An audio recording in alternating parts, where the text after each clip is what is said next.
6 o'clock, and we will call the city council meeting to order tonight. Staff, we need to have a conversation. I asked for a minor agenda and an empty facility. And you didn't cooperate at all. We're going to have a conversation. Okay, we welcome everybody. We are glad that you're here. If you will stand, please, our invocation and pledge will be led by Roman Garcia. And today I have two of our constituents here. Mr. Howard Oakes, he's going to be leading us in the prayer / invocation, followed by his wife Debbie Oakes, will be doing the Pledge of Allegiance. So, thank you.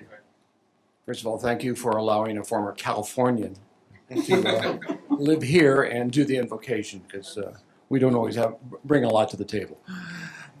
So anyway, let's bow our heads. Let's take one moment of silence, Lord, and just remember those students who were killed today. They were murdered, 14 of them to my knowledge, and several others that are still injured.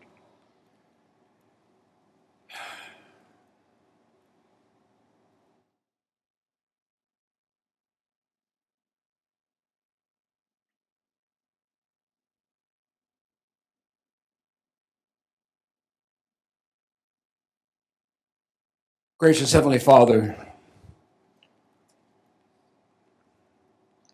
you have put this system together, the system of government. We have these 5 council members, which includes the mayor, and they all have enormous responsibility. We're thankful that they are there because you have put them there. We know also that it is our responsibility as the citizens to work with them. It is their responsibility to be servants, public servants, and to work things out to the best of their abilities and to looking out for our needs in this community. We thank you for their service. We ask that they keep wisdom in mind whenever making decisions. We ask your continual blessing upon them and their decisions and their own lives, how they're led. You are a gracious God. We all say this in the name of the Father, and of the Son, and of the Holy Spirit. Amen. Amen. Please join me in the Pledge of Allegiance. I pledge allegiance to the flag of the United States of America and to the republic for which it stands, one nation, under God, indivisible, with liberty and justice for all. Thank you both. And please keep the city of Uvalde and all of those students and parents in your prayers. It's a terrible, terrible tragedy. Joe, welcome to the dais. Thank you. Glad to have you here. And Stuart, do you have some announcements for us tonight? Yes, ma'am, I do. And welcome to everybody tonight, and appreciate everybody joining us. We do have a few announcements. We're getting to the summer months, so a lot's going to start happening. And let me go back one. There we go. The library events, it's hard to believe, but June 1st is next week. Why does that? I want to stay on the right slide. Let's try that again. We're in the wrong Well, now you see. Now we see everything. Now you've seen the whole presentation. I don't think my... Oh, there we go. All right. Hopefully it won't move. June 1st is next Wednesday. I'm sorry, next Wednesday. And the library is actually beginning its summer reading program. And there are so many activities at the library this summer that there was no way I could list them all. But I just would encourage everybody, they're going to have a kickoff party for the Summer Reading Club next Wednesday, June 1st from 6 to 8 p.m. A lot of things will be going on at that. They'll have a music by Exit 505, Bounce House, Dandy Cones, eating stuff, and then also Kerrville Pets Alive, which is here tonight, will be there as well. So I would encourage everybody to come out for that, sign your children up for the summer reading program. Like I said, a ton of events. If you want to check that out further, check out the website, check out the library's website. A lot of stuff going on all through the summer. All right, parks. Parks actually has several registration deadlines, so I'm going to go through these real quickly. They have a cornhole tournament, the first one they've ever done, and that's this Saturday at Singing Wind Park. Registration deadline for that is tomorrow. I think they've got 7 teams already, but still time to sign up. Again, that'll be Saturday, May 28th. Session 1 for swim lessons out at the Municipal Pool. The sign-up date for that is this Friday, May 27th at 5 p.m. Those classes begin next Tuesday, May 31st. There will be some additional sessions as the summer goes on, but if you want to sign your child up for that first session that begins May 27th, you need to do that by, or excuse me, May 31st, you need to do that by Friday.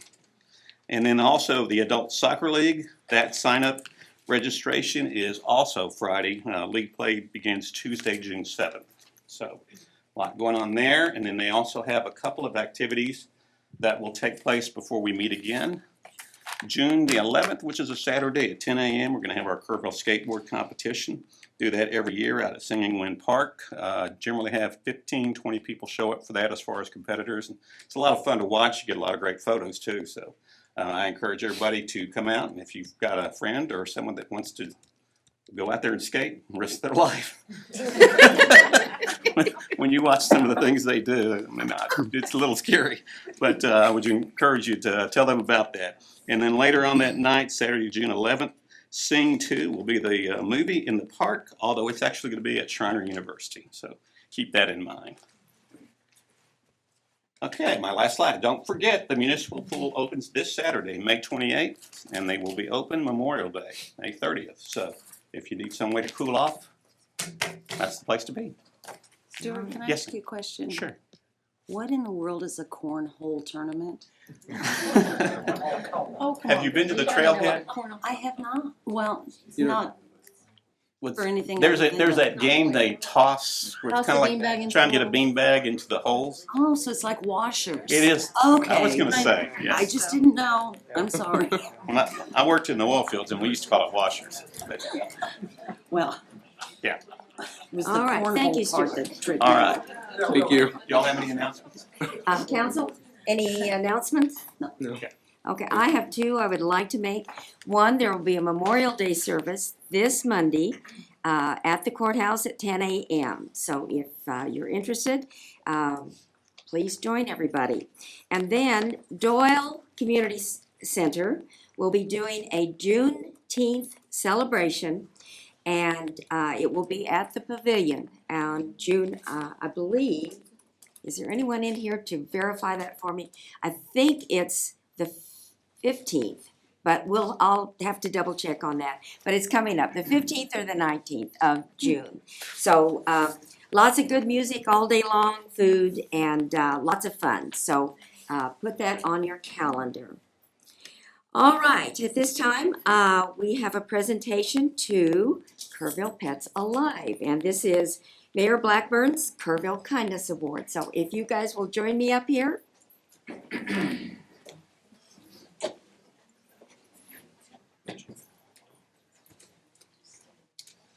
I can come up front.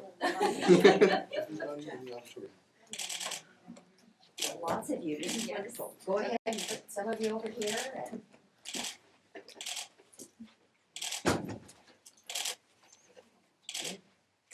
Get you all in here. We can scoot over a little bit more. That's fantastic. Come on in.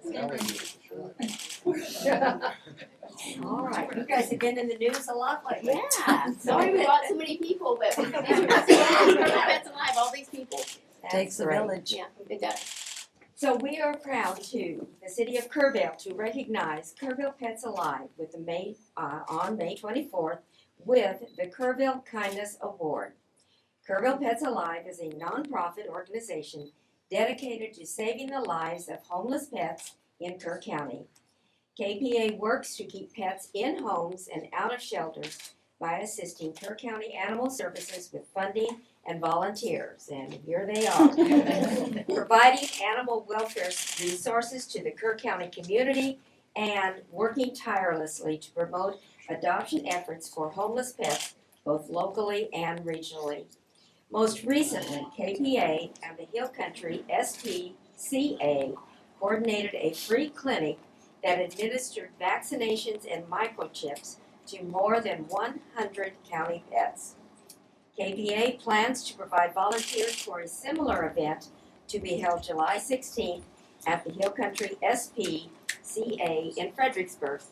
The Kerrville Kindness Program offers a sincere thank you to all of you, to Kerrville Pets Alive, for their commitment to serving the local pet community. Thank you, well said.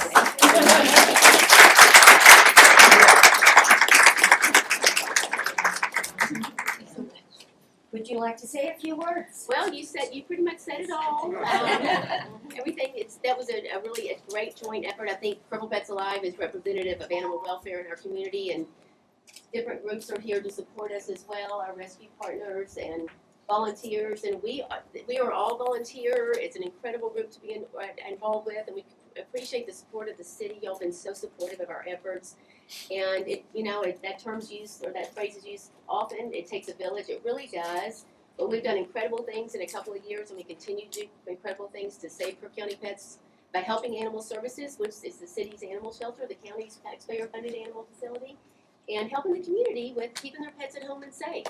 So we just hope to do great things, and we really appreciate this being given to us, and we greatly accept it, and thank everybody here. Well, what I would like is, would all of you very loudly give us your name, and if you're with K-Pub, if you're with, That's okay. that's all right, and the organization that you were with. So say your name loud and slowly so everybody can hear you.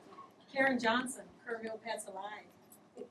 Gail Haney, Kerrville Pets Alive. Debbie Zabica, Hill Country SPCA. Melissa Downs, Hill Country SPCA. Jeff Braun, Kerrville Pets Alive. Kayla White, Kerrville Pets Alive. Larry Smithers, Kerrville Pets Alive. Celeste Hammond, Kerrville Pets Alive. Sarah Burkhart, and I'm with both Kerrville Pets Alive and The Big Fix. Marty Broad, Kerrville Pets Alive. Mary Ellen Cook, Kerrville Pets Alive. Cindy McLean, Kerrville Pets Alive. Kerrville Pets Alive. Karen Guerrero. Yes, she did. Yeah. Shelley Sandy, Kerrville Pets Alive. Judy Jackson, Kerrville Pets Alive. Joey Lynch, Kerrville Pets Alive. Brianna Larson, Kerrville Pets Alive. Who serves on our board of directors as well, and Gail Haney, who serves on our board of directors, and Shelley. Shelley, I'm sorry, and Brenda too as well, so. Brenda didn't come down, but it's hard. And I'm sure they'll take volunteers. So, yeah, we'll sign you up. Volunteer Okay. coordinator down there, so. Well, we appreciate what you guys do in our community. It's wonderful work. You've only been in business 3 years? We've been working at it about 4 years, but we officially formed in 2019, so it's been a long effort, so. Very good. Yeah. So, well, Thank you so thank you. Thank you for being here tonight. And we'll give this to you and Mayor, just, can yes. we get a picture of y'all together? Oh, okay. How?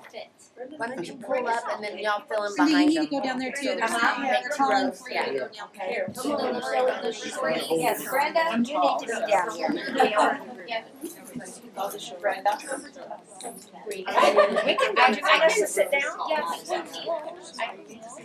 Okay, sure. How about this? Her knees. Her knees. Everybody find a hole. Will that work? Yeah. Somebody's gonna have to get me up.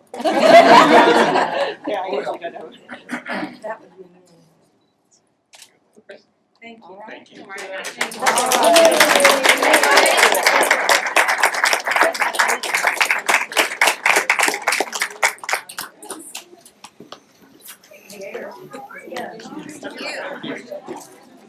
I've retained you forever.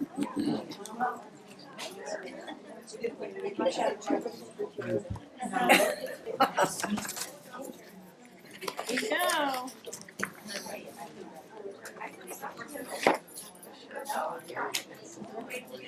Thank you.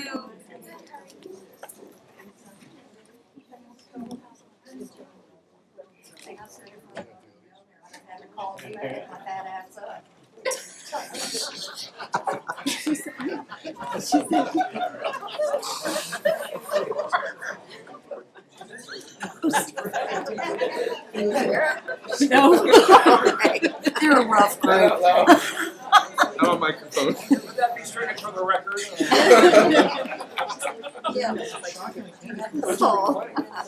Okay, I was going to ask if we wanted to bring, if we can bring those in the outside back in.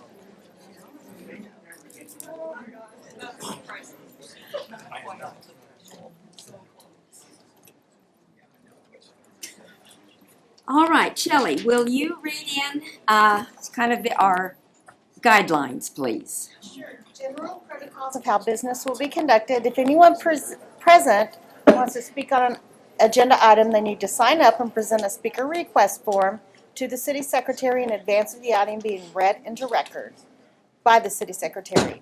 When speakers are called, they are to come to the microphone and state their name and address for the record.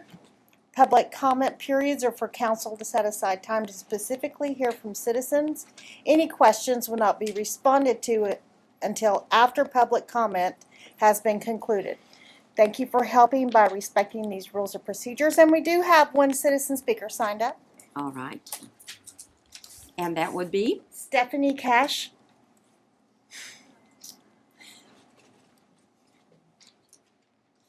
Hello, Council. Stephanie Cash, I'm here representing Hill Country Casa at 305 Earl Garrett Street. Thank you for letting me come before you this evening and for this council's support of Hill Country Casa's advocacy project. Hill Country Casa was established in 1989 to provide trained community volunteers who are court appointed to serve children from Kerr, Kendall, Bandera, and Gillespie counties. These are our community's children who were removed from their homes due to abuse or neglect and placed in foster care somewhere in the state. Our 4.5 person office is our 4.5 person staff all office out of our space on Earl Garrett. For at least the last 20 years, Kerr County children have made up at least 50% of the total foster care child population in the 4-county area. And for the last 20 years, we have provided a dedicated CASA advocate for every child that was removed from their homes due to abuse or neglect and placed in foster care from the 4 counties that we serve. In fact, we're the only CASA program in Texas that served 100% of the children in foster care from our area through the efforts of 100% assigned volunteers in 2021. That's due to 2 things. First, individuals in the community stepping forward, becoming trained and court appointed to serve on these children's behalf. And second, supportive governments, agencies, businesses, churches, and individuals in our communities. We seek governmental support because CASA volunteers fulfill an important legal role in the child CPS case. We're appointed by the court as the child's guardian ad litem. If there was no CASA volunteer to fulfill this role, legally, the judge must appoint someone else to be the child's guardian ad litem. And in places where there's no CASA program, courts typically appoint attorneys with a fee for service to fulfill this role. However, as a nonprofit, CASA is able to gather resources from many to ensure this important role is fulfilled for each child that comes into foster care from our area each year. We've been so grateful for the partnership of the Kerrville City Council this year. Your grant for $5,000 has been used to offset costs to train volunteers, to offset volunteers' travel expenses to visit foster children where they live, because they're from here. That doesn't mean they're placed in foster care here. And to provide direct, immediate needs to these children, like personal products, hygiene products, school supplies, things that they may come into foster care without. On behalf of the children who benefit from this important service, I thank you for your support and humbly request the council consider a grant for support for our upcoming fiscal year 2023 to begin September 1st. Thank you for the opportunity to speak to you all tonight. I can be reached at Hill Country CASA just about any time. And you can call me there at 896-CASA. If I can provide any more information to you all as you all consider our request of tonight and from our letter in March. Thank you so much. Thank you, Thank you. Stephanie. Thank you.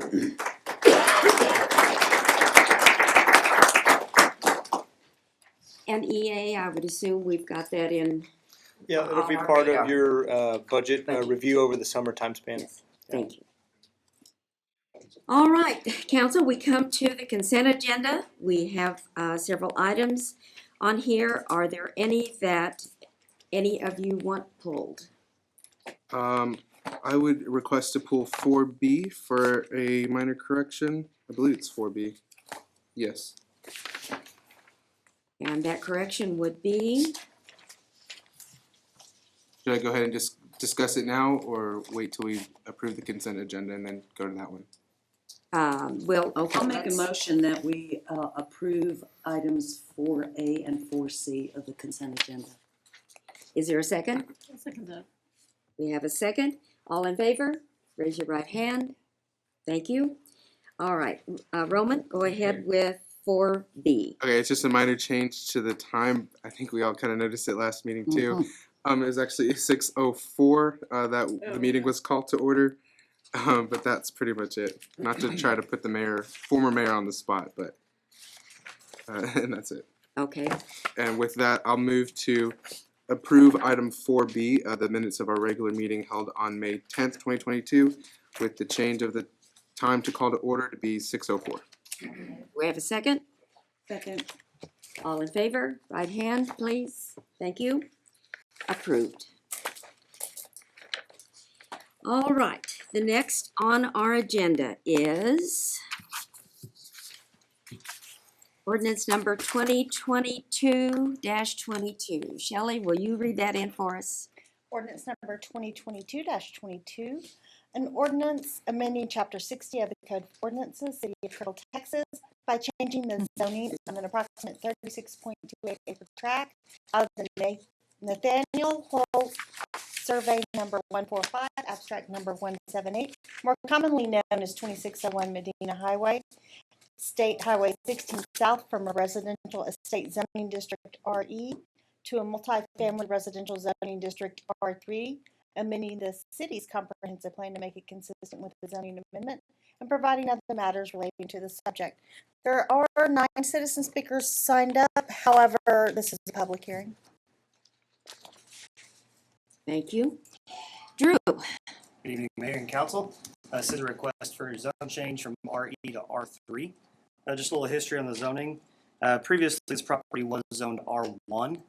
In 2018, we had a request from the developer to waive some of the development requirements, such as platting, city utilities for a large lot subdivision that was proposed at that time. That project did not obviously come to fruition. The developer came back in 2019 and with a planned subdivision and requested R2, medium density residential. That was approved, and they started working on their civil engineering plans. Again, that project did not come to fruition. Since then, the property has been broken up into at least two different tracts, and we have the request today, or excuse me, 2020 they rezoned from R2 for 172 of the 225 acres to RE, and asked council to retract the development agreement that had been received from that developer. Since then, it's been broken up into at least 2 parcels. The request today is for the 36 acres for R3. And that's highlighted in pink there. The adjacent property on either side of that is RE. Across Highway 16 is outside the city limits. There is no adjacent zoning. The future land use plan currently has this property and adjacent area as residential estates. However, this was a holdover from the 2008 comprehensive plan. The 2019 comprehensive plans specifically looked at the catalyst areas around the community for those redevelopment areas and continued development areas. So this area has not been studied to any specific detail, certainly at parcel level, much less the subparcel level that we see today in quite some time. Again, the current zoning is RE. The adjacent neighborhoods with River Hill is R1 and R2. The Kerrville Shriner Park back behind it is zone PI. There is a portion of that original 225 acres in the south end you see there is R2, and the adjacent property further south is R1. This does have frontage on Highway 16, which is a requirement for multifamily zoning to have frontage on either a collector or an arterial. The traffic impact would be reviewed through a traffic impact analysis, which is required both by TxDOT and their pending worksheet for their platting process and subdivision process through the city. And Mr. Barron's going to address some of the traffic questions and water, wastewater questions that we've received. Good evening, Mayor and Council. It's not customary for me to talk at these. I don't do very many zoning because it's really not the time that we talk about water and traffic studies, but there's been a bunch of questions about it, and so I'd like to kind of give you all a little history of where we're at. I'll cover 3 quick topics. I don't have any slides for them because they're studies that we've done in the past. First, we'll start out with the long-range water plan. There's been a lot of questions around town as the new developments come to town. Does the city of Kerrville have enough water? And if you'll recall, back in 2018, we did a study that we planned for the city's water needs out for 100 years. Out of that, we studied about 12 different options there where the city could go into and find additional water if we needed to. We've implemented that first phase, which was in the drilling Ellenberger well, and we've done that. We're following along that plan right now. We feel like we have enough water. It is dry. That does not mean that we will never go into drought stages. You know, we are in drought conditions now. We are still in year-round water conservation stage. So our plan is working. However, you know, it's dry here, and we live in a dry environment. We may have to go into drought stages at some time. But as it stands right now, we have a plan in place. We're following that plan. We're effectively executing it. The next topic is developers. What about utilities in the area? How do they get there? Does the city pay for those? As development come into the city, it's usually a developer's cost to extend water and wastewater services to and through their property and within their property. They're also required to upgrade our system if necessary to facilitate their use of our system. So that's all the developer costs, and we work with the developers to iron those out so there is no cost to the city for the additional services and utility lines. The last topic I'll cover and answer questions is a traffic study. At the zoning time, we typically don't do traffic studies. It's not a zoning requirement. It's more done at the preliminary plat stage or the time of the facility master plan tied with the zoning. The big traffic study that we've done in the areas was in River Hills. It was done in 2013. At that time, there was a lot of concern about the volume of traffic that flows down River Hills Boulevard and how can we slow it down, or how can we prevent those people from traveling that route. Upon that study, we found that about 63% of that traffic is actually River Hills residents or people serving River Hills residents, if it's their yard service or plumbers or whatever, actually doing business in River Hills. So that leaves about 37% roughly that's cut through traffic that goes through there. So we looked at about 5 or 6, maybe 8 different options of what we could do to minimize the amount of cut through traffic. And the most effective thing is going to make it difficult, quite honestly, for people to travel down that and make it hard for not near as attractive for people to use that as a cut through. So we looked at about 8 different options there. One of them like rumble strips and stripes and 4-way stops and roundabouts and humps and bumps and also closing the road to through traffic so there would actually be a division in the road. Obviously, we settled on roundabouts to be the most sought after discussing it with River Hills Boulevard as well. It was their preferred method of calming the traffic in there. So that was the most recent traffic study that we've done in the area. Again, these aren't, yes, sir? That traffic study was done in 2013? Yes, sir. Excuse me. Thank you. And so that's kind of what we looked through. It is worth noting that on this, the parent property here, just off the side of this one there, the original developer of this was Vintage Heights. He did dedicate a little bit of property for a thoroughfare for a future road that will be coming in. It's not on this actual track, but it's a part of the parent property. So I think that's worth mentioning too. And with that, I'll answer any questions you might have. Another question? Council, yes, this is the time to ask questions. I'm sorry to have interrupted a while ago. Obviously, 2013 is well before Hal Peterson was built. The new Hal Peterson was built, correct? Yes, sir. Are there plans for another traffic study, or? Currently, we don't have one. We don't have plans for another traffic study, but if we're asked to do it, then we'll do another one. As those developments in this area, we are talking to a number of people in the area. Maybe some of these, when this development actually comes in, we will be doing we will require them to do a little bit of a traffic analysis, how they approach on Highway 16 at the very minimum. That will be required by TxDOT, and we will actually see the worksheet from that. Thank you. Brenda, any questions? No. Roman? Not anything on the traffic side of it, but I do have a couple of questions. Thank you. But I do have a couple of questions for Drew, I believe, or Mr. Paxton. Can you go back to the map that? the presentation. Sorry. I was just wondering if that was the end of the presentation. Did you have any more to add to that? Just that the April 7th Planning and Zoning Commission recommended with unanimous vote in favor of the case. Okay. Can you go back to the future land use map that you had here? Okay. This looks a little bit different than what is found in the 2050 plan.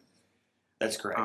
With the rezoning to RE in 2020, we amended the future land use plan to residential estates. Previous to that, this property was actually as ag and outdoor tourism. Right, okay, that's why I wanted to get clarified so everybody's aware of that. Yes. Okay. Second thing is section 3 of the ordinance says that we're gonna be amending the 2050 plan, again, for this to be, the zoning to be consistent with the plan. Do we have a draft of anything that we're gonna be amending? That would be for the land use plan for this area to be transitional residential. Okay, that's it? That's it. Nothing else, okay.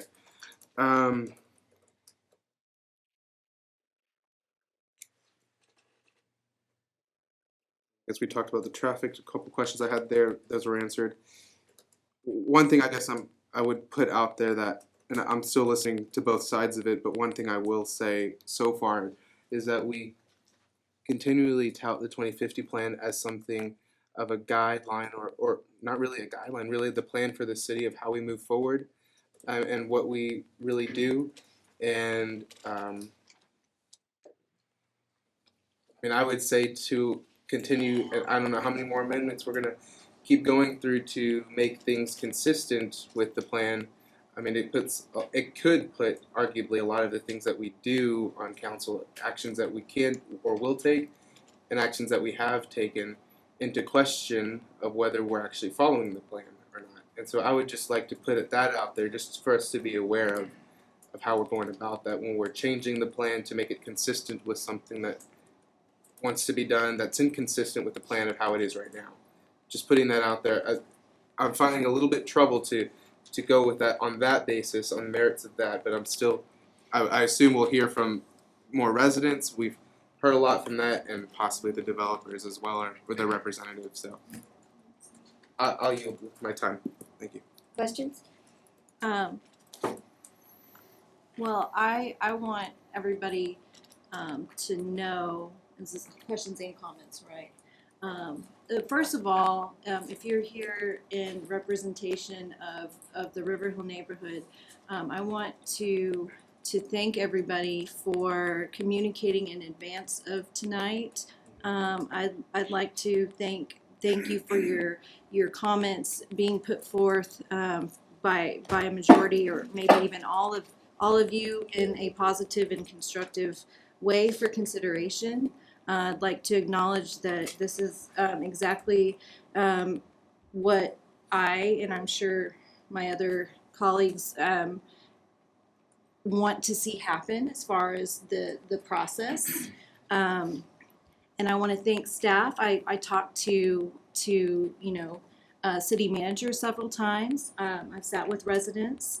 I've had conversations, and I think it's been a really good process up to now. And Drew gave me his time for over an hour yesterday so that I could ask the questions I've heard being brought forward, a lot of which were addressed tonight. Thank you to Stuart for talking about the traffic issues. And, I even spoke to Judy briefly today, and I know Judy has some ideas about what council direction we might want to take in regards to traffic, so I'll leave that to her. I did want to say that I think all of the traffic, long range, water plans, infrastructure, all of those things are important, and I'm so glad they were talked about, but not to confuse that with what's being done tonight, which is zoning, because those are parts of the process that do come later. So for me, in all of these conversations and thoughts that I've had, I just want to put it out there that you know, we do have a critical need for housing, but I'm just gonna go ahead, if it's okay, and express where I am at this point before comments, or should we wait till after public comments? If you're comfortable doing it now, that's fine, or I if you just, would rather. I mean, and anything can change, but I just wanted to put out there that everybody's gonna come from this on council is a different perspective. I have no idea how anyone else is gonna feel. And I know you laid out kind of some of the things you're considering right now. Right now, what I'm having the most difficulty myself with is the fact that when we went through the zoning cases and we talked about this being R1, R2, RE, and leaving some of it R2, we're talking about something that was 225 acres. I know Judy and myself know what it was like when we went through this proposed development to settle with the R2 and the development agreement. At all of those times, this was residential, single-family housing type. And what I found compelling as I thought through this process was that we're taking 225 acres. It's always been, since it's come into the city, been zoned for residential R1, R2, RE, all residential place types. And then after it was last zoned RE, and that assumption was made for the entire 225 acres, 55 acres was sold. And so I really have to weigh what assurances selling part of the property that's 225 acres zoned one way, what assurances that might give to future development when you're looking at the scheme of development. And I'll close, but I do want to say, you know, from a title company perspective, I'm just going to throw this out there. There was a time when we had a person who owned 50 acres, and that person that owned the 50 acres wanted to sell part of their property, and they restricted the whole 50 acres. One of the things that they restricted personally when they filed the deed was they said, we don't want any mobile home parks. That person was later approached by a company that wanted to put in a mobile home park. And because they were still the owner of the remainder tract, they said, well, we want to take that restriction off. We own it, so we put the restriction on, we can take it off. And our legal counsel at the time said, you have to consider that scheme of development when that's put in place. So I've really been thinking a lot about that.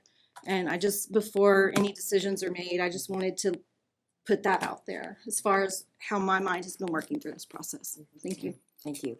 Is the developer? Yes.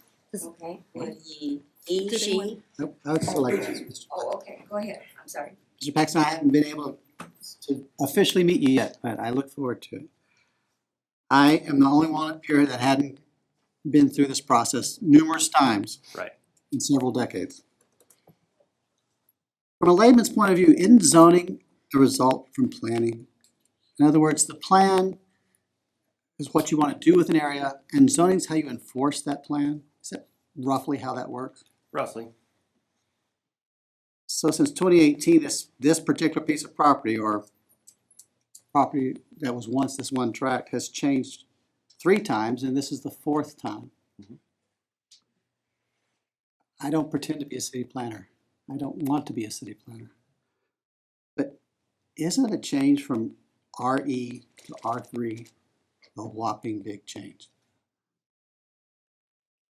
I think it could be considered a large change. Again, previously this property was looked at as that 225 acres under one development. Now that we're looking at smaller pieces, I don't think it's as drastic of a change given the But different just to the density pieces. alone. The density would be a larger increase, that's correct. I went out and drove out there and parked and tried to imagine that space filled with that many apartments. And the cars were going, you know, at highway speeds there.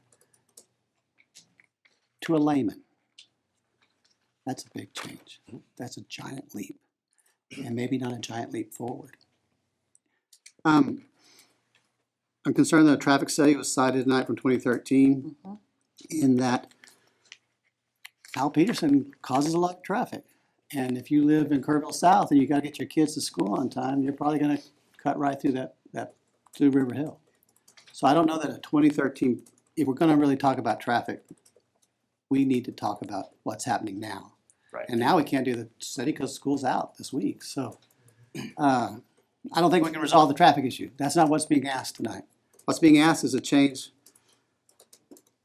from a relatively sparse development to a very dense development on a place, on a curve in a highway, far from amenities. There's no gas station, there's no food. You can't buy food, you could go to a restaurant, there's nothing right in the nearby, and if it's zoned this way, there might not be. Anyway, what I'm trying to say is if we have to amend the plan every time a big change like this is proposed, in my opinion, that's zoning driving planning, not planning driving zoning. And I don't want to offend the Planning and Zoning Commission. I have not watched their discussions. But I'm concerned. This is a big change.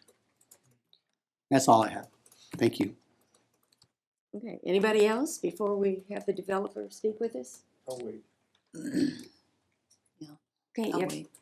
You'll wait. Okay, very good. Okay. If he or she is available, we're happy to have him. It's me. It's you. Nothing like starting off a council year with a meaty topic. Greg Richards, 280 Thompson Drive. Let me add a little context for Councilman Herring's perspective. The zoning changes that have happened to date have all been an effort up to this point by the same developer trying to bring housing to Kerrville. The initial zoning change to R1 was ideally to provide for, or I guess residential estates, was to provide for estate-sized lots. Those did not sell, or the market was not there to do that. And so a creative effort was undertaken that I was a part of, working with a national developer to come in and build workforce housing. That plan was just at the 1-inch line, and COVID hit, and supply chain restrictions began to come into play, and the price of lumber, that alone, frankly, killed the deal. And so as an effort to try to unwind that process, which was, I don't remember how long the development agreement was, but it was 50, 60 pages. There were incentives built into it. It was a very complex, detailed, highly negotiated agreement. And so we needed to wind that back because that project was not going to happen, and we needed to take the incentives off the table. So the agreement between the city council at the time and the developer was, well, let's just back it off to residential estates.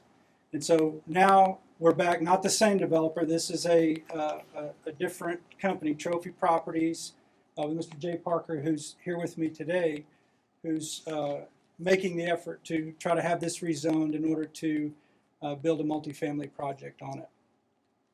So let me give you just a couple of factual points that I think are worthy of your consideration. So the Kerrville Housing Study, which was undertaken as part of the 2050 Comprehensive Plan, represents the most recent research, findings, analysis, and strategies for improvements related to housing market in Kerrville.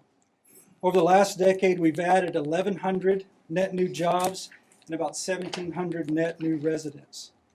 The anticipated future growth was not considered at that time includes KMM and their 400 plus employees that are going to be coming over the next several years, as well as the state hospital's expansion and Peterson Health, just to name a few. Currently, the state hospital has 378 open positions and has stated that lack of affordable housing is especially problematic for entry-level employees. Peterson Health has 120 open positions and has stated that lack of available housing is preventing them from being able to hire. I recently did an informal study called Every Big Apartment Complex in Town, River Hills Apartments, Rio Verde Apartments, The Landing, Country Club Apartments, Lime Creek Apartments, Elduff Enterprises, And of every one of those, there was not one single apartment available. Not one. And many of them had waiting lists, and some of them had waiting lists so long that they said, we're not even taking any more people on the waiting list. And in a conversation with staff earlier today, I understand that there is only one active permit for a multifamily project, and that permit has been active for 2 years with no activity on it, and that is only to add 43 units. And there are a couple of other permits that are in process that will only add roughly 40 units per project. This particular property has the capacity to accommodate somewhere in the neighborhood of 300 to 400 multifamily units. And that could be a combination of apartment complexes, duplexes, or whatnot. The housing study identified in 2019 that there was a demand for 1,300 rental units. And so you anticipate the growth of that demand by virtue of what's happened over the last couple of years, and no telling what that number is. So there are significant challenges to bringing multifamily to Kerrville. It would be great if we could just identify the most ideal piece of property and say, yeah, let's build it there. But there are significant economic considerations that come into play, which I'm sure you can appreciate. And those are primarily driven by the location of the property, especially as it relates to existing infrastructure. So if you've got to drag water lines and sewer lines and electrical, those are all extremely costly to extend. And so this piece of property represents a piece that is on a thoroughfare that's required for multifamily and does have utilities extended to the borders. And as Stuart said, it would be incumbent upon the developer to extend those utilities up into the project. So the housing study's identified strategy to address the need includes an increase of moderately priced rental units with infill development. There were some comments that I read that were submitted as part of your agenda that, people that are coming to Kerrville, they're going to want to buy a house. That certainly may be true. I would expect it to be true of a lot of them. But there is definitely a need for apartment and transitional living. Just by the fact alone that not one of the major apartment complexes in town has any availability is a very strong indicator of that. This is a need in the community. It's not the only need, but it does fill a demonstrated need. This project is, as Drew mentioned, is part of a larger tract. And one of the things that got a little confusing during P&Z was that it's not the entire tract that's being asked to be rezoned. It's 36 acres that basically is the lower part of the property. And the planned development is to retain all the rest of the acreage as residential estates and to develop it consistent with that zoning designation. As was mentioned, there were 55 acres that were sold to an individual that now owns it. And part of the result of doing that is there will never be any connection between this proposed development, if it's approved, and any of the stub out streets that are in River Hill.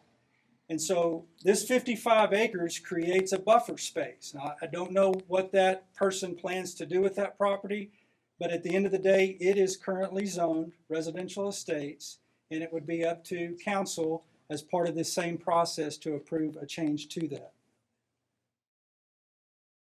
This property is not immediately adjacent to gas stations and grocery stores, but in the grand scheme of things, there's gas stations within a mile down the road and an HEB within 2 miles. And we've got to anticipate, as part of the growth of Kerrville, that as Kerrville continues to push out its boundaries, as you get houses in place, that's what drives some of the other development.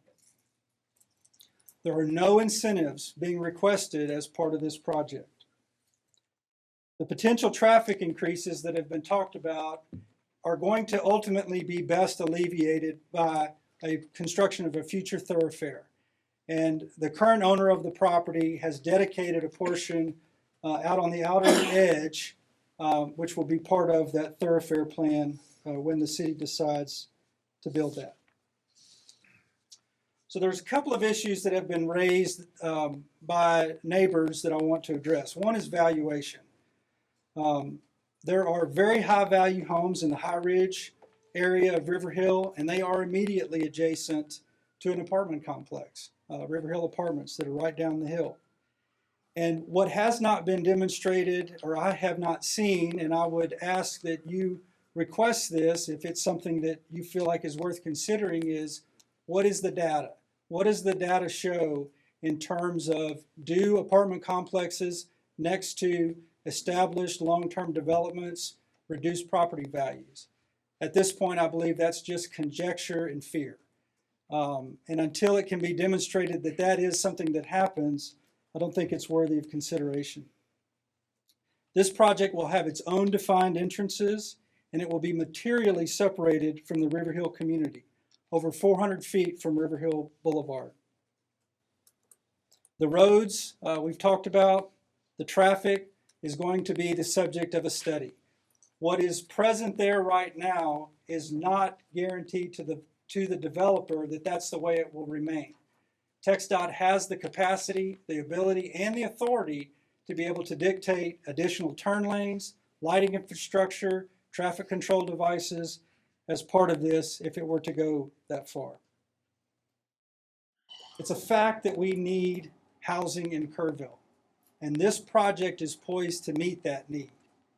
And you're in a very difficult place, and I recognize that. We say housing, housing, housing. You hear it every day. You can't be a part of any conversation with city staff, with EIC, with P&Z without hearing that.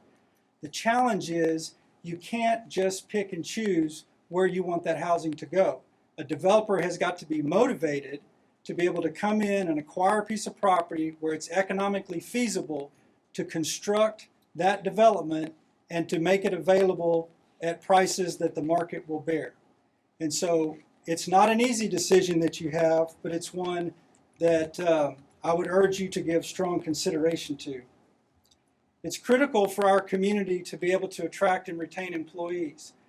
What you don't see here tonight are all of the business owners that are working overtime because they can't find people to fill the jobs that they need because those people don't have housing. I have multiples of clients that express the same sentiment over and over and over again, is I can find people, I can interview them, I can offer them a job, but as soon as we get to the housing discussion, they bail out of the conversation, and that's as far as it goes, because there is nothing available, either temporary or permanent, to house them. If people are going to work here, they need to live here. We've got to solve this problem. And I offer to you that this is the best opportunity that you have on your plate right now to make a significant difference in solving that problem. And I'll be happy to answer any questions that you have. Anybody have a question for him? I do. Were you involved in the other zoning changes on this property? Yes.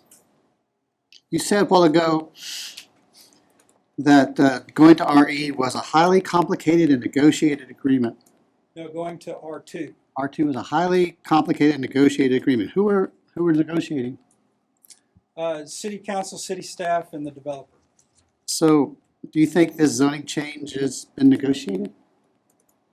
This one? Yes. No. So it's different from last time. Sure. You also said this council can't pick and choose where apartments can go. But aren't there places zoned for apartments? Doesn't the plan help pick where apartments can go? I didn't mean in terms of abrogating your rights to zone parts of the city. I'm just saying that you can't, the city council cannot select a parcel and say, yes, we want apartments there. You can zone it. By zoning it that way, you can zone it for that, but that zoning doesn't mean that other things can't be built there. Mr. Rich, I appreciate your presentation. I do, and I agree we need housing and affordable housing. I just don't know that we need to put it in the middle of this area. You said it was negotiated before, and no one's negotiated this. It just showed up. Well, part of the negotiation before centered significantly around incentives. I understand. And there are no incentives being requested now, so there's... And I've got to be clear with you. This is obviously my first meeting, and I wasn't involved in any of those discussions. It's my responsibility now to ask those questions. And I do appreciate your coming and making the presentation. All right, anyone else, Greg, that you have with you that would like to say a word? I don't believe so. I mean, if we have the engineers that's working, Mike Welborn and his team, as well as the developer. If anybody has any questions for them, I'm sure they'd be happy to answer them. I have a question for Drew. Drew, the 2050 comprehensive plan identified areas, specific areas for growth. Is this area included in that? It is not, and those catalyst areas were identified by the community as either catalyst by some other project or something specific to that area. For example, the catalyst area along Loop 534 was centered around the high school and the planned future middle school, that being a catalyst for the adjacent property. So this area was not identified by the community as a catalyst area. Well, could that be because they were concerned about the preservation of the natural areas? I couldn't speak to that. Like I said, those catalyst areas were identified by the community specifically. And the other question I have is, has there been a traffic count done on River Hills Boulevard since the middle school? Don't know if there has been one done since the middle school is opened. There have been traffic counts done since the 2013 traffic study, but those were just traffic counts. I don't have. And that was back in 2013, right? No, the traffic study was done in 2013. Okay. We have done traffic counts since then. I don't have those in front of me. You don't have the numbers No, I as don't. far as the increase or decrease in that? Okay. Okay. Also, is River Hill Boulevard a emergency vehicle route? The chief stepped out. The chief is here. Chief? I would think so. It's a collector, so. Okay, so that's what stops you from being able to put speed bumps and that sort of thing on that road, correct? Okay. All right, anyone else before we open the public hearing? All right, we will open the public hearing at 6:57. Shelley? Peggy McKay. I would like, while she's coming to the mic, would like to say that we know we've received many emails from all of you. And what I would ask is, if you are speaking on the same subject that maybe someone just spoke to you on, if you would not mind giving up the floor, we are centered on zoning. Now, I know all these other things are a result of what that decision could be, but simply because we don't need to hear 9 people say traffic, water, some of these things that we have addressed tonight. So if you can keep those remarks down or just have one person speak for 2 or 3, that would be good. Peggy? Thank you. Peggy McKay, Westchester in Kerrville. Just from the comments tonight, one of the problems I've had, council has just been reading my mind. It's the fact that this property has gone through so many different zoning changes. And every time the first time it was changed, the thoroughfare plan changed, the comprehensive plan changed, the land use plan changed. Everything changed to accommodate what the developer wanted, not what the 2050 plan had been designed to do. And every one of these changes, it was always justified that it complied with the 2050 plan.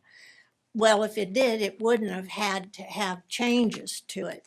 And what that has done, it has ruined our trust in this piece of property that it will be developed as the 2050 plan public worked on. I don't see that is going to happen. And I know zoning, you've talked about zoning and traffic, but I can assure you, council tried to do everything to alleviate the traffic on River Hill. First of all, it should never have been designated as a collector, because a collector feed is supposed to be 20 feet wider than it currently is. There's only 2-way traffic, And we get 18 wheelers going down River Hill. We get a lot of traffic to the schools. When you add all these new developments, you're going to add people going to the school, going to town. So not only is that area going to be developed, but then 173, 16, and G Street. It's a mess now. They line up from 173 to G Street for the left turn going down 173. Traffic is a nightmare at times now. And these three different developments, the Brinks Crossing, whatever this current one's called at Vintage Heights, and then the new one that's going to adjoin Comanche Trace. I understand why the people cut through River Hill. And what is needed is not that little thoroughfare that's going through there. We need more highways that not once they leave their property, then we need to have a traffic plan that gets them into various places in town, to the hospital, whatever. Also, with all this development, we have no fire station on our side of the river. They're all on the other side of the river. If ever a bridge should not be, was not accessible, we would not have that access, or we would have the access, but the people on the other side of the river would not have it. And then someone in one of the meetings spoke about an HEB CEO and his belief about business. And he said there's a right way and a right pace. And the rapidity of growth could be sacrificed, would sacrifice what was most important to business, and that was quality. And I think we're going to lose quality unless we slow down and get the traffic before we do the zoning. We're putting all these apartment units in one area with no access to the rest of the city. And quickly, the water is going to be a problem. And I've heard 6-month forecast that the drought will continue as it is. Well, we're down so far now, that's going to be unbelievably impossible to deal with, adding more residents. Thank you, and I appreciate all your comments. It was good to hear. Thank you. You're listening. Thank you, Mrs. McKay. Justine Thompson.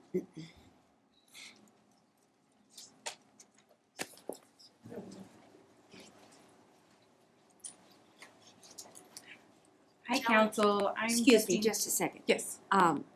Do we have names and our timer? I'm sorry to bring up the timer, but. The timer, Martin is having to do that by his. Okay. Yeah, because there's, okay. it's. Okay, I think he's probably bringing it back up. Okay, very good. Go ahead, I'm sorry. No, you're fine. Hi, I'm Justine Thompson, and I reside at 509 Oakland Hills Lane. I'm a relatively new resident to Kerrville, and I moved here because my family and I wanted to escape the hustle and bustle of Midland, Odessa, and the population change, and with their immense growth, it was incredibly dangerous. The exponential and fluctuating growth did irreparable damage to our road systems, neighborhoods, businesses, and especially our schools. We wanted a smaller school environment that would enable our children to be seen, heard, and safe. Kerrville schools have provided that opportunity with smaller class sizes and a high level of instruction. We love the hill country and the beauty the natural landscape provides for outdoor living and experiences that we couldn't get in West Texas. More than anything, we wanted to experience the charm of living in a small town, and that has allowed us to find our dream home for our children to grow up in, new friendships, and new career opportunities. I've asked other Kerrville residents why they moved here, and here are a few responses. To raise our children in a small town environment where they are supported by a loving community, to get away from traffic and the hectic atmosphere of city living. We wanted more open space for our children to grow up. Again, the natural beauty of the hill country, to get away from the fast-paced city life, to raise our kids where you know people in the community and have more opportunities. We wanted open space for our kids to play and the ability to have animals to participate in 4-H. escape polluted city, and be close to nature, to enjoy the hill country views and a close-knit community. I ask that you please don't lose focus on why people are moving here. An extremely large apartment complex on the outskirts of our town will take away from the beautiful natural landscape of Kerrville. Most importantly, this land was never designated or intended to hold high-density volumes. This was already zoned for estate lots. Why implement an extreme zoning change to R3? This does not protect the surrounding areas or neighborhoods, schools, or businesses. I'm alarmed that the city would consider such extreme zoning changes that would increase the density in such a drastic way. This does not avoid undue concentration of population, which is a goal in the 2050 plan. The zoning is not compatible to the neighboring areas, and the landscape of Kerrville is part of the many reasons why people move here. Why put transitional living next to one of the most established neighborhoods in Kerrville? We felt very safe with our decision to purchase in River Hill, but if this zoning change goes through, this will impact our neighborhood greatly with traffic, safety issues, and inconsistent next door zoning, which we are already starting to experience. Thank you. Thank you, Ms. Thompson. Tyler Campbell.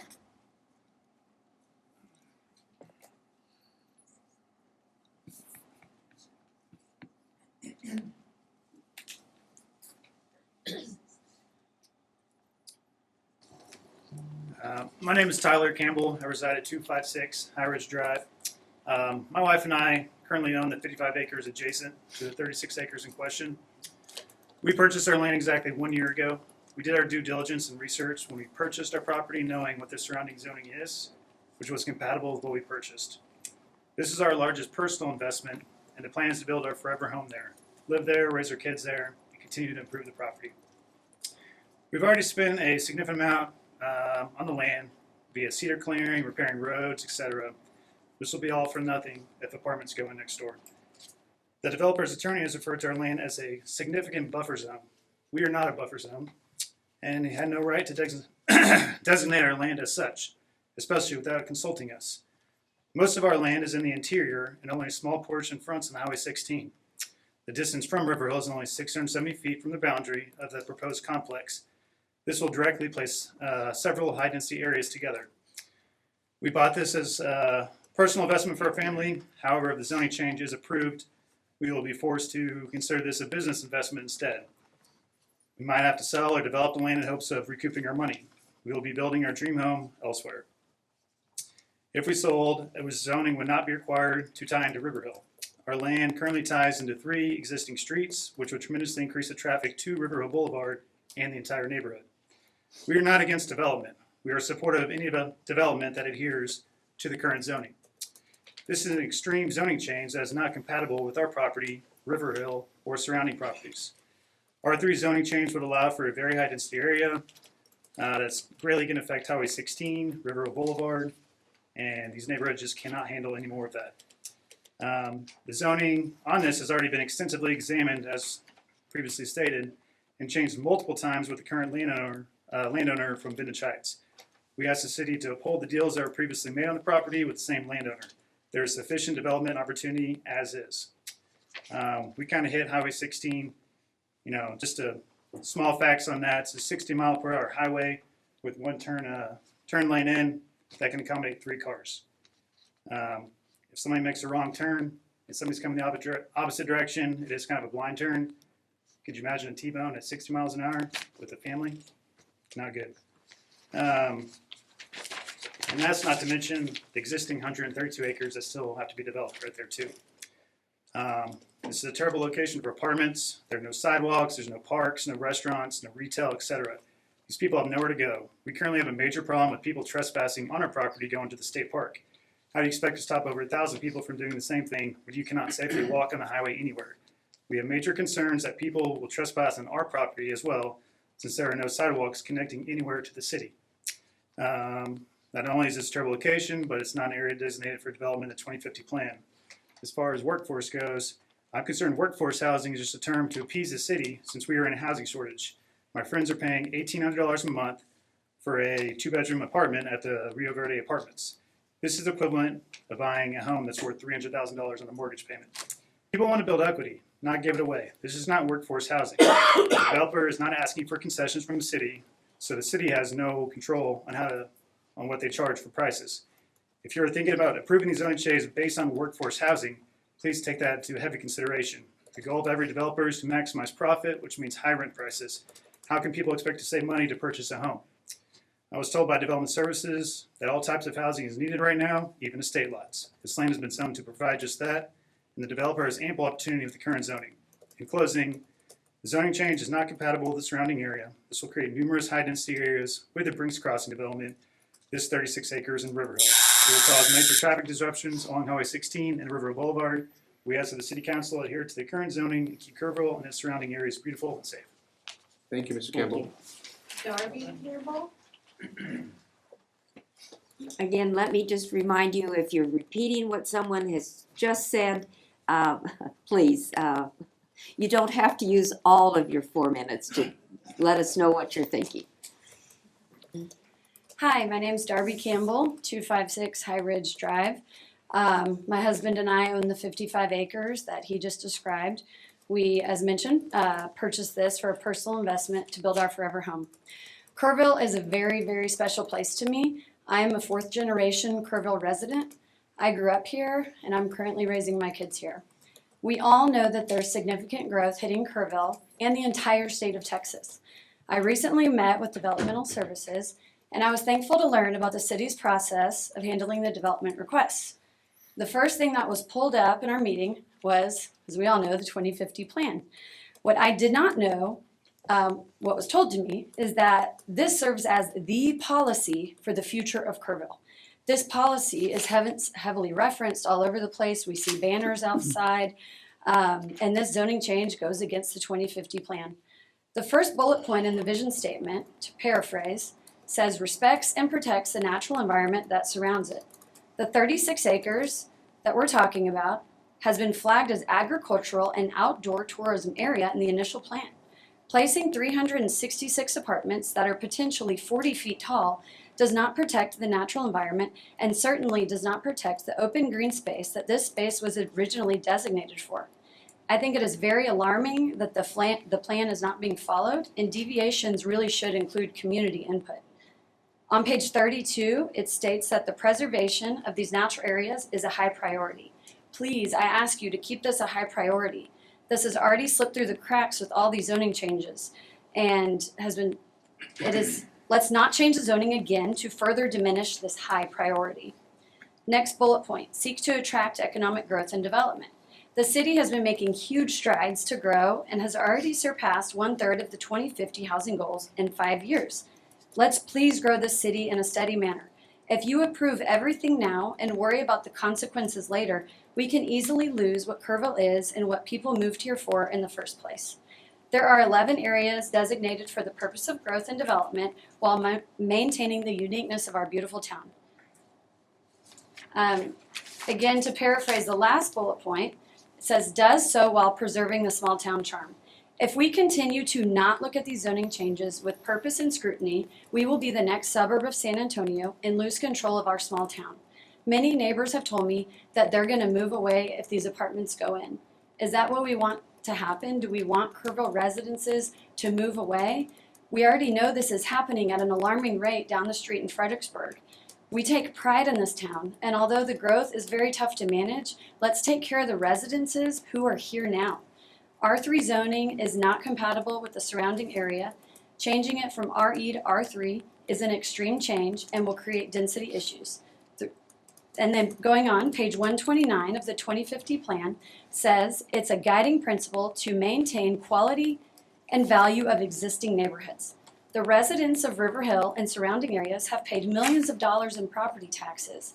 They have planted roots in one of the most established neighborhoods in Kerrville. Why would we put our own residents on the back burner for an out-of-town developer? These are the people we need to take care of first. This is what small towns do. Approving the zoning change will start a domino effect for future developments. If we are going to constantly amend the 2050 plan, then what is the point of having a plan? Why do we have a policy that changes with the wind? Why have a policy at all?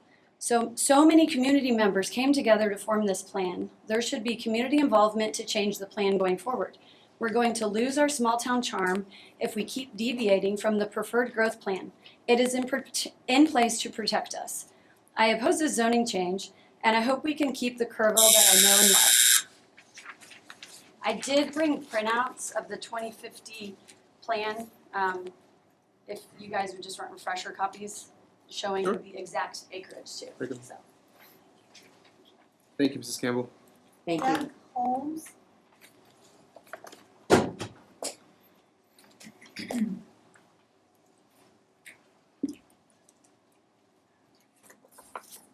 Good evening, I'm Doug Holmes. I live at 217 River Hill Boulevard. Based on some of the comments that have previously been made, I'll keep my remarks as short as possible.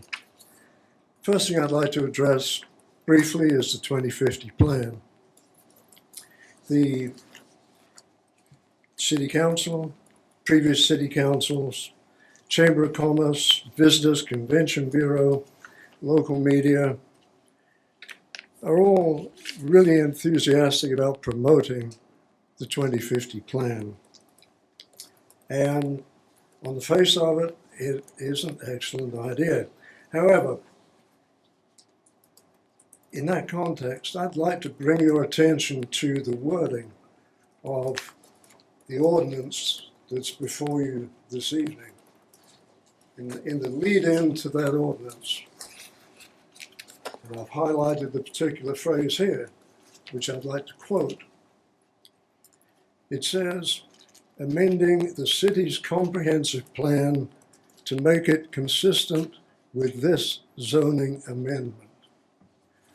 Now, I ask you in all seriousness, is this the way things are supposed to work? Why are developers not required to comply with the 2050 plan rather than everybody having to accommodate them by changing the plan? Secondly, the only other thing I'd like to talk about, and a lot of this is for the benefit of the newer council members. This proposal will be the third rezoning effort on this same property within the last 2.5 years. We have a lot of people, a lot of residents in River Hill that are saying, when does it stop? When is a zoning change a zoning change? Or are we going to be into this kind of go-around every year, every 6 months, every time somebody comes to planning and zoning with yet another scheme? As a reminder, from the previous rezoning, commonly referred to as the Vintage Heights 2, certain agreements were made, forced upon us, if you like. We were, we didn't have a whole lot of choice in what was said and what was done when it all came down to it. We did manage to get some relief in terms of the stub-out roads from River Hill Boulevard not being developed. We got a concession that no construction traffic associated with the development would be allowed on River Hill Boulevard, that is, and that all access to any kind of development would be directly from State Highway 16.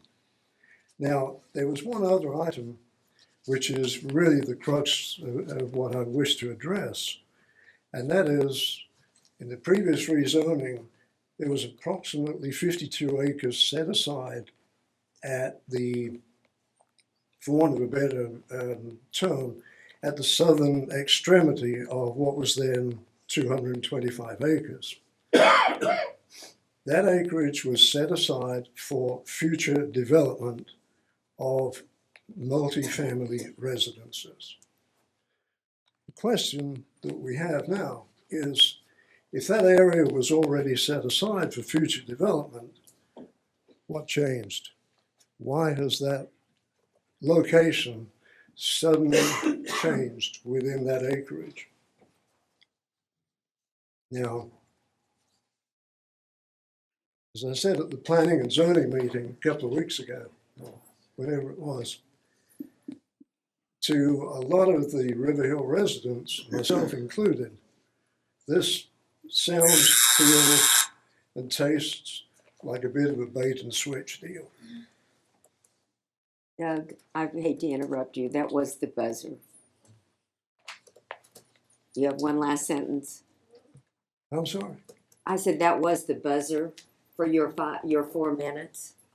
Do you have one last statement? No, that's it. Thank you. Okay, all right. Thank you, Mr. Thank Holmes. you. Brady Lehman?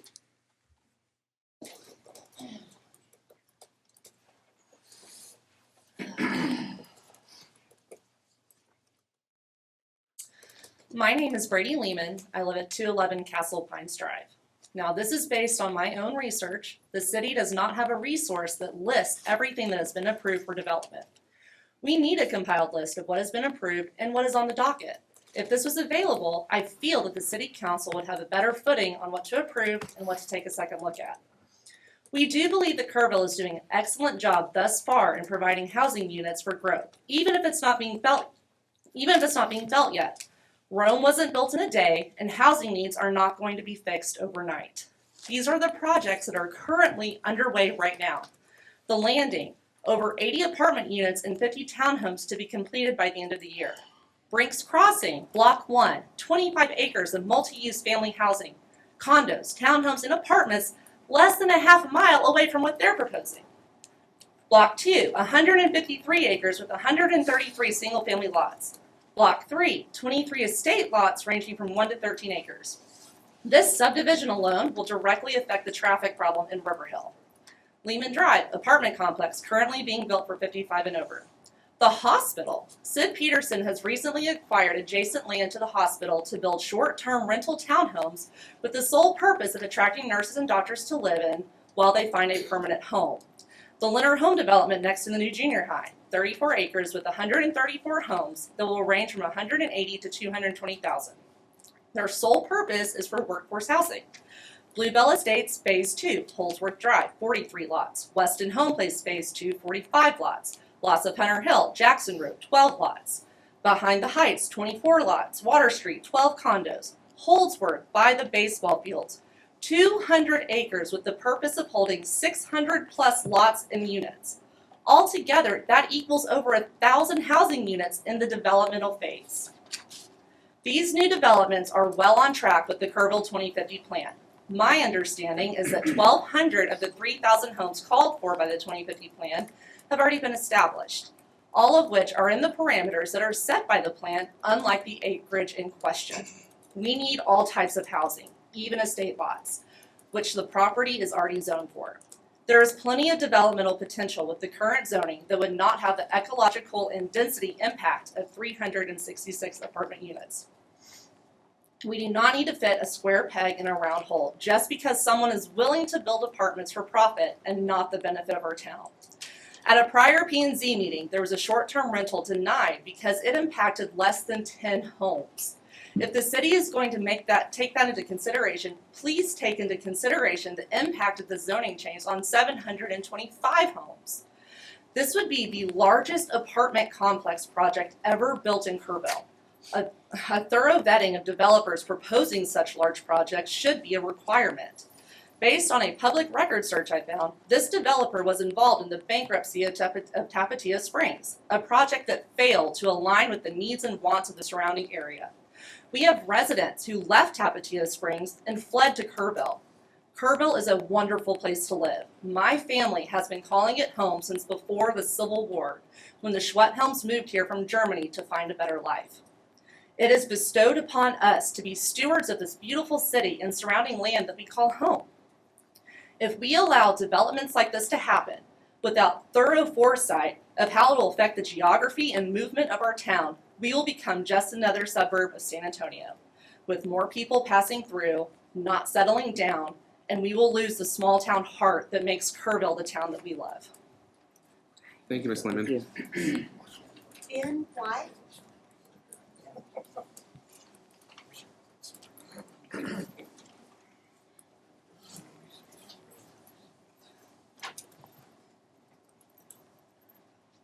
I have to start my comments with an apology to the council. When my wife is with me, I am never allowed to write or sign into anything. In this particular case, she was unable to be here, so I had to sign in. So it's actually Bill White, not Ben White, and I apologize for all the confusion. Thank you very much for allowing us to speak with you this evening. I'm already in a good position because about half of what I wanted to cover was covered pretty much by Peggy McKay. Her points were excellent, and they just echoed what I was going to do. What I think I need to add into the whole conversation is there's something very unique about this project, zoning in River Hill Boulevard. And unlike almost any other projects that you will address, these are really tied together. And here's the extent to what we're talking about. First of all, right today, and for years, we've had a major safety problem on River Hill Boulevard. It's unsafe for our residents, for our visitors, and even for those people who use it as a bypass. This is all being triggered by that. The situation has gotten worse and worse with the addition of the high school, and as Councilman Herring said, with the junior high, we've got development on the east side, which is going to add even more to it. And on top of that, then we have the new safety center that'll be over there too. But we have that problem now that in our view has to be addressed, and something has to be done either on a short-term basis, looking for a long-term basis. One thing that needs to come off the table right now is any reference to this so-called bypass as it's designed now, solving this problem. It absolutely will not. It takes people 2 miles longer on that bypass route that's mandated now than they have on River Hill Boulevard. However, most importantly and relevant to this conversation, we have these 2 new developments which have already been spoken about. If you add the potential impact of those 2 together, you're talking about adding 1,000 to 1,500 cars into the already untenable traffic situation on River Hill Boulevard. And that's where I think we have the need to tie these 2 together, the zoning change and the traffic. We have, in the course of discussing and going through this whole exercise, we do have a way that we think that needs to take place in order to address the issue. The first step to this is to either deny or defer this zoning request and any other zoning requests that would potentially put more traffic on a River Hill Boulevard. The second step, we need to get an up-to-date traffic study. The traffic study of 213 has data that's totally out of date. Even the small traffic study done at Vintage Heights had data that we had no input to, nor did we agree with. We would like to see a full traffic impact study done, allowing us, the River Hill residents, to participate in the traffic study and drill down to the detail of what's entailed in there, since we are the ones that know what's causing the problem and have ideas on how they can accurately measure what the traffic situation is. And the final step, once the traffic study is done, what we recommend is that we put, at the leadership of the city and the city staff, we put together a all-stakeholder task force to go through solutions for this problem that will apply not only to the short term, but the long term. And I think this needs to be, the basic premise needs to be, it's a zero-based study. And by that I mean that no solutions are off the table until they've been thoroughly vetted and discussed. Mr. White, can you finish up in one statement? That was your buzzer. Yes, I have. The point is reached that immediate action needs to be taken. The zoning needs to be deferred, and and we look to the council for leadership in that regard. Thank you. Thank you, Mr. White. Marnie, and I'm probably going to butcher your last name. Bashid? Bashid. So I had a whole thing written up, but it was pretty much all spoken on, so I'm not gonna go through it again, but I'm gonna say two things. One, I know we talked about cars and traffic, but I don't think people also think of the residents that we walk in the morning, we walk in the evenings. I walk with my 4-year-old daughter, and it's hard enough and scary enough to do that. We try to pick quieter streets, but just we're on one side of River Hill Boulevard where we have the water tower behind us. We have to cross to get to the other side of the neighborhood. There's going to be a point where we can't even physically walk in our neighborhood, and that's scary and sad. And like I say, we have a little bit more of a retirement community there, and there's walkers in the morning, walkers in the evening, and I feel like that takes away from your sense of community when you can't even walk in your neighborhood anymore. Also, touching on the 2050 plan, I just have to say that one of the things that's quoted in there is continuing to leverage Kerrville as a great place for retirement living. What about our retirement community? This is, yes, it's evolving, but this is a retirement neighborhood. Are we not worried about our own community, our own neighbors, as we say we're gearing towards that in the 2050 plan? Also, quote, maintain quality in living for our existing neighborhoods. We're the existing neighborhood. Are we maintaining the quality of living for us and for our surrounding neighbors, or are we worried about money and the next step? That's all I have. Thank you. Thank you. Thank you. That's the end of the speakers that are signed up. However, this is a public hearing. Is there anyone else that feels compelled to say something? Mr. Strachey. Bruce Strachey, 615 Earl Garrett. I promise not to talk about River Hill Boulevard traffic. Property values. And we do have a housing problem. This is a really difficult one. And I went back and I read through our housing study from 2019 because I've gotten a number of calls about this particular project. And thought about the multifamily. And the lady mentioned some. There's 400 multifamily planned on Brinks Crossing. There's over 200 at the Landing. There's over 500 at Hillside, which is the Calla property at the sports complex. There are others. There's another 1,000 that if we go through downtown and Whiskey Springs and other parts of town that are already zoned for multifamily and duplexes and townhomes that are available to be done, and those are already zoned that way. One of the things that struck me was that the developer's representative mentioned multifamily and duplexes and townhomes and other product types, but R3 only is the only permitted housing unit in R3 is multifamily. So we're really just talking about apartments. We're not talking about townhomes and duplexes or patio homes and such. So with R3, and comes back to why I went and read the housing study. I read the housing study because at the Planning and Zoning Commission last time, there was a developer who came who had read the study, and he was looking to do higher density as well. And it's a really interesting idea because he's based it on the housing study and the 2050 plan.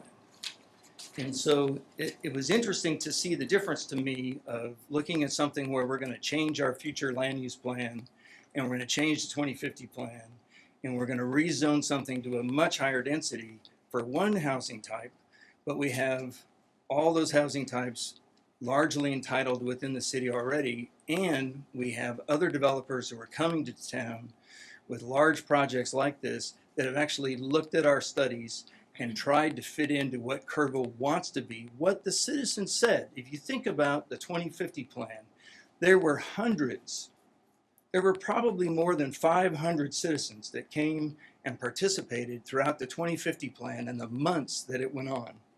There were charrettes, there were town hall meetings, people put their dots on the pictures, they wrote their comments of what they wanted to see Kerrville be, and we've got folks who are coming to town and reading what the citizenry asked for, what the staff then drafted into that plan, and trying to act upon it.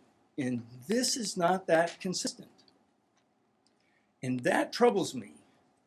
It took me oddly enough, because I'm a huge property rights guy, y'all know what I do for a living. It took me a while because it just didn't sit right with me. And I've spent more time on this one agenda that I have no dog in this fight to try and figure out why I couldn't get my gut past it. Because, man, I'm a property rights guy. Let's go sell the property and do what we want to do on it. We live in Texas. But that's it. When I look at our plan and everything the citizens have said in the last 5 years, this one is just too far outside away from that to me. Anyway, thank you for your comments. Welcome, Joe. It's good to see you. Thank you, Mr. Strake. Thank you. Anyone else? Last chance. Yes, ma'am. Okay, I'll make this brief. And I don't think this has been talked about that much, is that Can you move closer to the mic? we all agree that Kerrville needs work. And your name, please, and My name address? is Alice Sullivan, and I live in River Hill on Terrace Lane. We all agree we need workforce housing in Kerrville. That's not the question, really. It's where to put it. It only makes sense to put the workforce housing on the side of town where the workforce is going to work. The VA hospital, Tivy High School, the junior high, Shriner, the fire department, the police stations, downtown businesses, restaurants, the VA hospital. Everything is on the other side of the river from where this developer wants to build. If there are 11 areas approved for development, I find it hard to believe that some area isn't economically feasible, which is what you say, oh, it has to be feasible. Well, it's going to have to be made feasible, because if it's on the side of town where the workforce works, it's going to save travel time, gas, pollution from traffic. It's going to be safer. And the other thing is, you said, oh, you don't know that putting a less expensive house next to very expensive homes, is there any proof? Well, I can give you an example.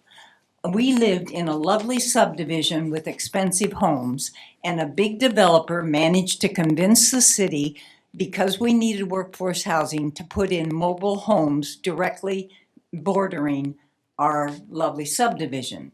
And one thing went up, that was crime, and one thing went down, and that was the value of our homes. So it can affect it. Now, I'm not saying this would bring crime. I doubt the workforce are going to be criminals. That happened to be in this particular area. But the value of our homes did go down. So any realtor goes by what they call comps when they appraise your home. And that means the houses that are comparable, that are right next to you. So I think it would affect it. But bottom line, locate workforce housing close to where the workforce works. It saves the air quality, that's environmentally safe, it's better all around. Thank you. Thank you, Ms. Sullivan. All right, one last chance. Well, I didn't have. All right. We will close the public hearing at 7:38. All right, council, any last questions or last comments from you? Roman? Just a couple brief remarks. I think what we're seeing across the board is that as we continue to either stray away from our plan or amend it to be consistent with some developments that are proposed, it seems across the board that the citizens are losing trust in that plan, that we spend so much time and they spend so much of their time and their money putting together. There's also what seems to be a lack of trust in the process of how these things come about. That's a whole nother discussion. I do appreciate the developer's willingness to develop housing, but it seems that the citizens have spoken both today in their comments to council, to P&Z, and through the 2050 plan, and it simply does not fit. I think we're up here to represent the citizens, but I think they've done a quite well a job this evening representing themselves, so I'm not sure if there's so much more I need to say, but thank you all for your involvement in this process. That's what this is for, and so I appreciate everybody involved. And I'll end my comments with that. Thank you. Kim? Nothing further. Joe? I would just like Brenda? to also mention the petition that's got 300 signatures on it. And that has a bearing on all of this as well, because that's not just 9 or 10 people speaking at a council meeting. That's 300 people stating that they are against this. And we had received that. Shelley, do you need that, a copy of that, or need? That would be great. Okay, we will get you one then. Okay, we are about to make a major decision, council. And I'd just like to say for everybody involved, thank you all. This is a huge decision. We all know that. It's been stated over and over and over. And when we finish, we're going to have happy people and we're going to have not so happy people. So I just ask that we all be patient, kind, considerate of one another, whatever this decision may be, and that we all try to remain friends when it's all over with. And I think that you are all adults, and I think that that will happen, but just let's keep that in mind. So, do I have a motion? Mayor, I'll move to deny ordinance number 2022-22. Second. We have a second? Okay, now let me make sure. Your motion is to deny the ordinance before us. Correct. And again, Joe, you're good with that. All right, we need a show of hands to deny the ordinance that has been placed before us. Raise your right hand. And it is unanimous. Thank you all. Thank you. Thank you all. Thank you. Let's take a 5-minute recess while some of you are probably going to leave, so. Thank you.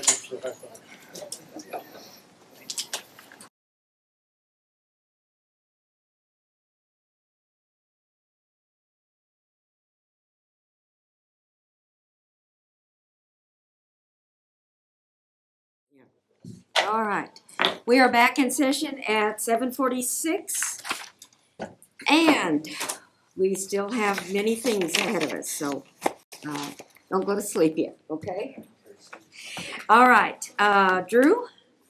We gotta read an ordinance. Ordinance? Oh, that's right, let's read it in first. Ordinance number 2022-20, an ordinance amending chapter 60 of the Code of Ordinances, City of Kerrville, Texas, by changing the zoning of an approximate 7.08 acre property known as 1600 Junction Highway, State Highway 27, consisting of part of Lot 1, Block 1 of the Foxworth-Galbraith subdivision from a light commercial zoning district C2 to a general commercial zoning district C3, and providing other matters relating to the subject. There is one citizen speaker signed up. He's the applicant. He's the applicant. Oh, okay. This is a public hearing. C3?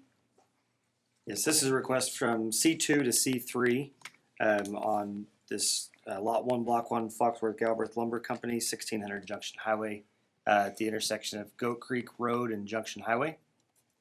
It is part of Strategic Catalyst Area number 4, which extends down 27 out towards Ingram, the west side of town. The C3, which kind of qualifies as the regional commercial in our comprehensive plan place types, is consistent with this catalyst area. And here's the current zoning map.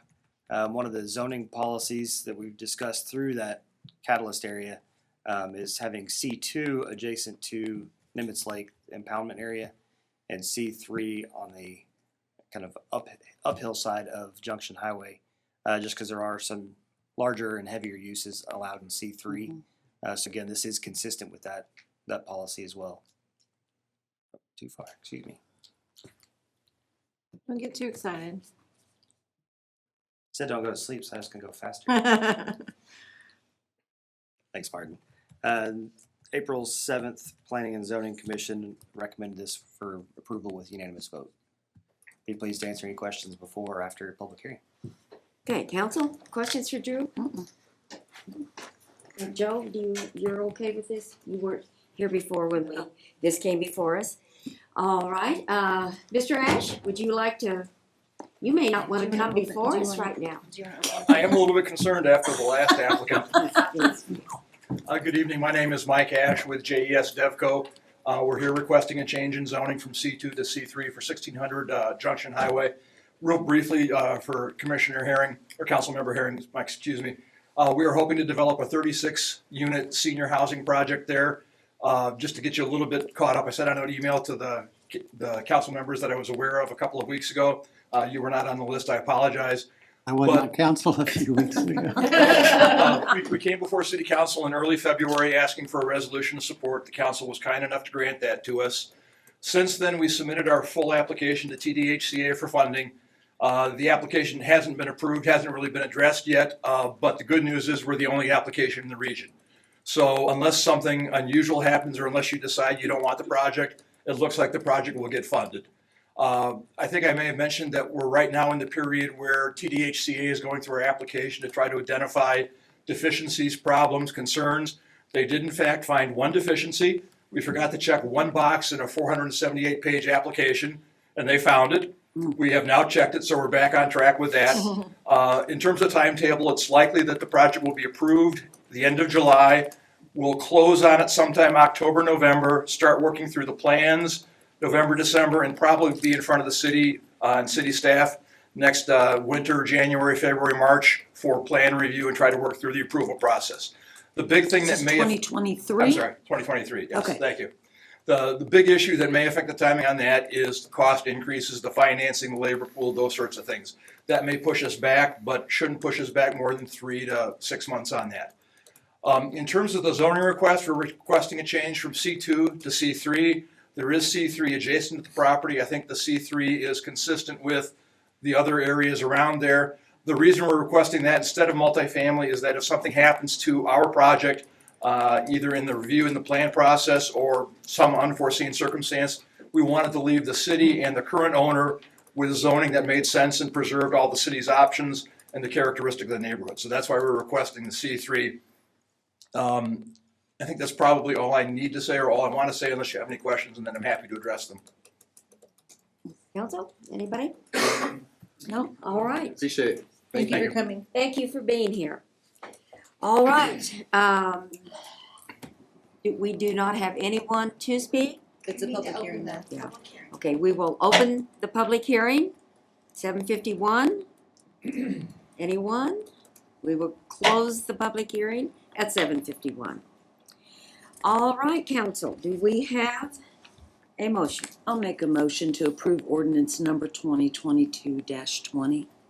Second? Second, we have a motion and a second. Anyone else have anything to say? All right, all in favor, raise your right hand, and it is unanimous. Thank you. Thank you very much, I appreciate it. Thank you. Thank you, Mike. All right, we will move on to 5C. Shelley?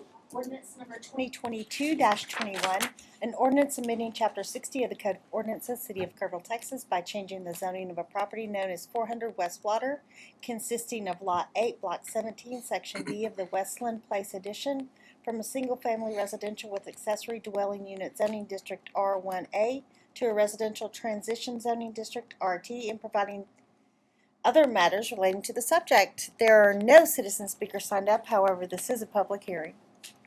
All right, Drew, you're back again.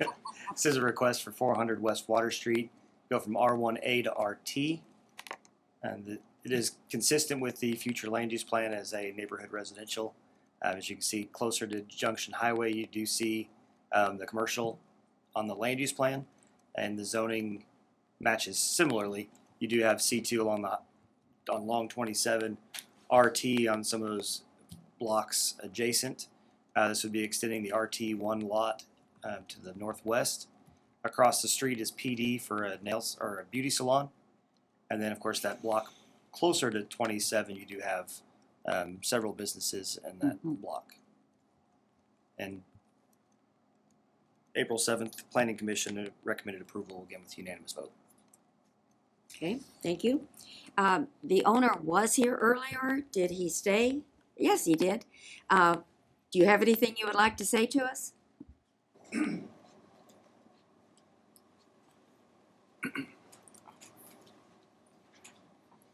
Yes, thank you for your consideration. I'm Gary Hatch. I'm the owner. I'm at 408 Overlook Drive. It's a family-owned business that is across the street called Texas Finial, and they have been in that location for about 15, 16 years. We bought this house 12 years ago, and they just want to move it across the street so they don't have to pay rent.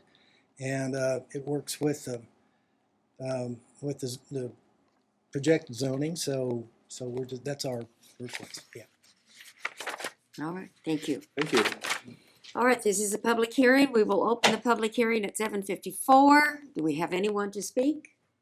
We will close the public hearing at 7:54. Council, any comments, questions? Do we have a motion? I move that we approve ordinance number 2022-21. Do we have a second?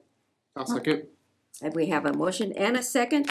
All in favor, raise your right hand, please. And it passes unanimously. All right. We will move on to 6A.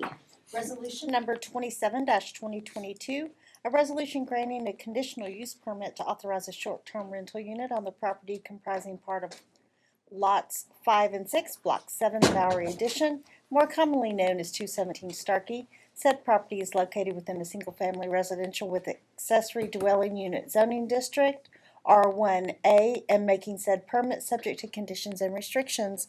There are no citizen speakers signed. Oh, yes, there are 2 citizen speakers signed up.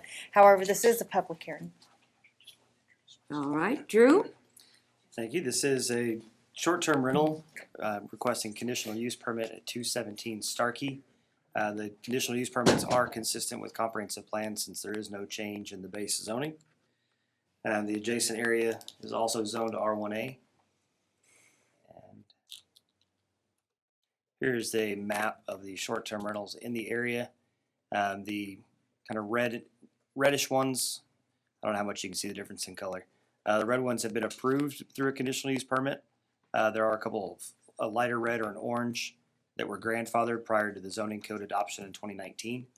And on this map, there are actually 2 in green that are pending. This one on Starkey and the one on Palmer Street. Council? Oh, go ahead. I'm sorry. Here's the site plan just showing that they do have adequate parking as per the ordinance. And this is an appeal. April 7th, Planning Commission recommendation failed with a 3-4 vote. And the applicants are here. The applicants are here. All right. If they would like to speak to us? There she is. Yes. My name is Carrie Wilt, 623, no, I'm sorry, that's our business. 398 Cave Springs Drive in Hunt, Texas. Yeah, this is our property. We sent a letter explaining where we stand on this. We believe that we've met all of the requirements given for a conditional use permit for this property. We just ask that you approve it. If you have any questions, please let me know. Carrie, there were a couple of opposition letters. Yes, ma'am. And have you been able to talk to those neighbors and rectify some of their concerns? Yes. As a matter of fact, they're here today. We have spoken. Some of the concerns have to do with our current property, which is right kind of on the end of this street. We're actually adding some additional parking to help with some of the parking concerns on that side of the street.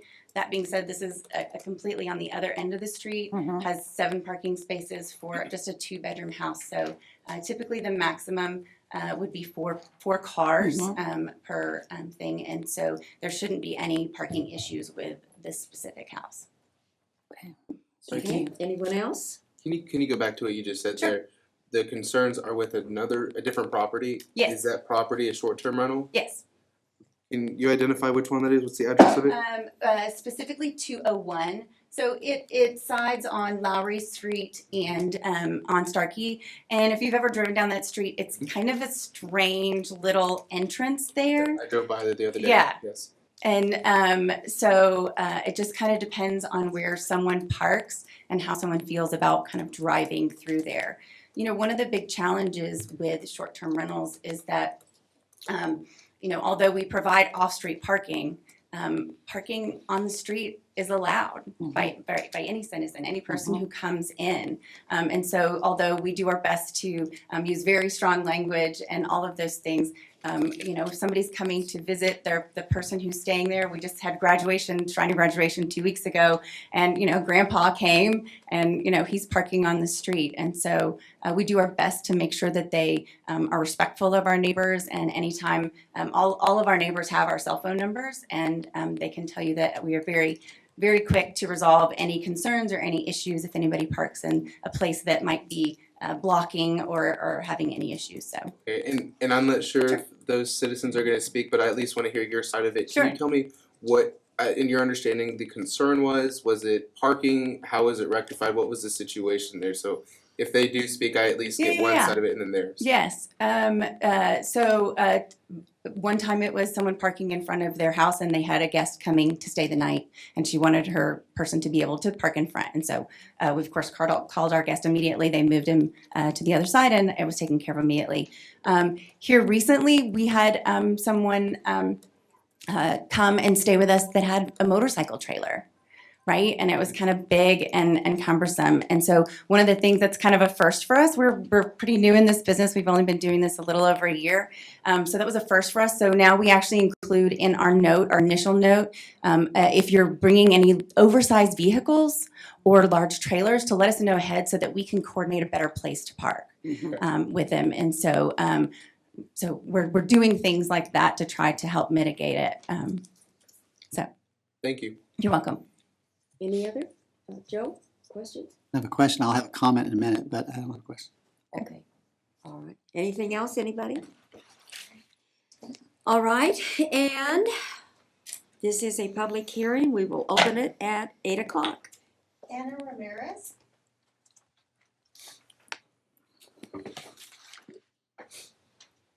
Hello.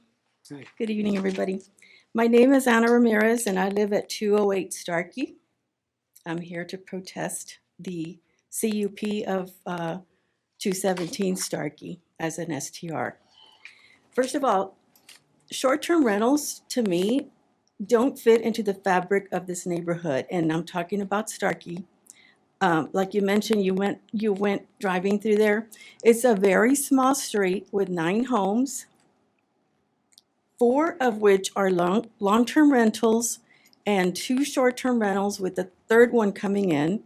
And there's only 2 owner-occupied homes on that street, which is me and my neighbor, Karen. Now, when I bought this house 2 years ago in 2020, there were no short-term rentals. I think they were just starting out, so I did not realize that, because I did speak to my realtor about what kind of neighborhood this was. And because it's so close to the river, 2 blocks from the river, and 2 blocks to Mamacita's the other way, I thought this is perfect. I fit in because I'm a retired widow. I'm a retired person, I'm sorry, and a widow at the same time. And I was looking for my retirement years to be spent here in Kerrville. And my husband and I used to come here all the time. We bring our family here to vacation every year. And so I knew that Kerrville was going to be my place to retire. Now, this third home that's owned by Carrie and, is it Walt? Okay, will be the third one on the street, and it's going to be to my right-hand side. If I'm standing at my home looking out, it's going to be on my right, and then there's 2 on the left. I'm going to kind of be like stuck in between those 2. Now, like she mentioned, there was some issues with parking for the 201 and 205, and I did reach out to them about it, but then several other times where there's cars parked where they're not supposed to be parked, I just didn't report it, because I thought I need somewhere else to report these kind of issues, not to the owners. There should be some kind of a platform or a ordinance or something to say, hey, if they're doing something, they're not complying with parking, for instance, then something needs to be, someone else should be noting that. That's what I'm thinking, okay? Now, last year and the year before, my grandkids, from Washington State came to stay with me. And we enjoyed the whole time with bicycling, going to the river, and they're 9 and 7 years old. I don't know if they'll be able to do that this year, even though they come from Washington State every year to spend time with their grandma. I don't know if we're going to look at a safety issue. That is my whole concern. Also, I think STRs take away from the long-term rental housing. The one that they purchased, it was a long-term rental.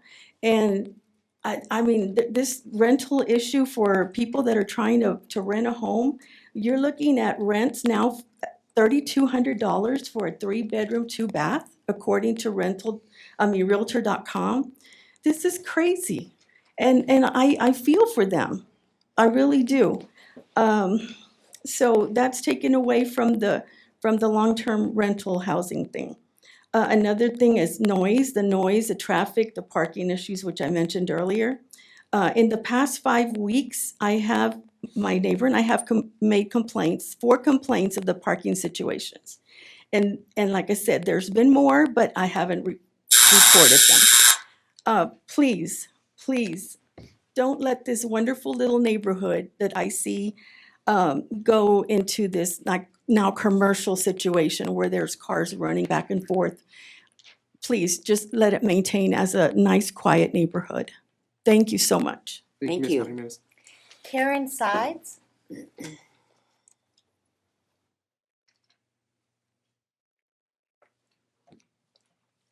Good evening. It is my bedtime, but I'm going to do about the best I can here.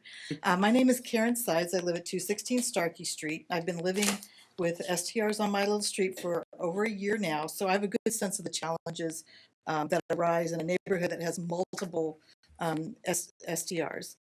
And so the owners are now requesting a third conditional use permit for a home that's directly across the street from me. If approved, this will end up being 30% of our little street is now managed by private for-profit business. We're losing our neighborhood. We've already lost our neighbor from this particular house. So all that comes with it, with the for-profit business in the neighborhood, we have increased traffic, extremely challenging parking situations. Guests have guests. Their customers bring lots of guests over, so parking is an ongoing challenge. But primarily, it's a loss of sense of safety and security that a neighborhood provides when homes are either owner-occupied or long-term residents, long-term renters. And so we're already feeling that loss now. I also wanted to mention that when an STR is approved, we have to recognize that a family home is lost. In a small city that has a dire shortage of affordable housing, approving an STR causes a home to be taken off the market. And if a family was renting that home, they are evicted, and that's what happened to our neighbor across the street. They are losing their home and trying to find something in this crazy market. The cost of rents skyrocket as a result of removing houses off the market. So a lot of the rental prices that we see now is due to a multitude of properties being taken away for short-term rental. This is happening here in Kerrville, where with rent costs far out of reach for so many of our residents, it's forcing them to try and find housing in Ingram or Center Point. If you go on Facebook and go to Kerrville Rents, you'll see all kinds of things, or people even just trying to find a room that they can share with their child other than someone else's home because the rents are out of reach. It's a real problem. I consider it a crisis. This problem of exorbitant rents will continue to escalate with every short-term rental that you approve. That's just the reality of it. This particular request is not in alignment with the comprehensive plan The Lowry Guadalupe neighborhood is identified as a transitional residential neighborhood, and that's defined as follows. Transitional residential areas support a variety of housing types and a compact network of complete walkable streets that are easy to navigate by car, bike, or on foot. Housing types can include small lot, single-family detached homes, patio homes, townhomes, duplexes, condominiums, or apartments. I want you to note there's a period there. It does not include hotels, motels, or STRs, and all of them are in that same business. So it further states in the definition of a transitional residential area that limited amounts of local retail and services may be appropriate in certain locations, and that small amounts of neighborhood serving retail and office spaces in carefully chosen locations may be appropriate. They're focusing on limiting private business, small amounts of it, but still be a mixed use neighborhood, which would be fine. In the implementation plan within the comprehensive plan, E1 states support a more holistic approach to economic development, housing and quality of life for people of all economic strata. We know here in Kerrville, but also across the country, if you do your research, excessive STRs have a direct negative impact on housing for families, especially those in lower brackets. I'm just going to make one last comment. It's a recommendation that I am making that other places have done, which is to place a temporary moratorium on the approval of STRs until there is a plan on how to manage STRs within a community so that it does not cause more harm than good. And I ask that we have that moratorium until we have an actual plan on what constitutes an okay situation to have multiple. Thank you. Yeah. All right, is there anyone else? Yes, sir. Good evening. My name is Patrick Wilt, Carrie Wilt's husband. I 2398 Cave Springs Drive, Ingram, or Texas. Back when we purchased this house, if we were purchasing it under the realization that these issues were on the table, that they would affect the outcome of this, we probably would not have purchased this house, to be totally honest. The investment we were making was originally for short-term rent.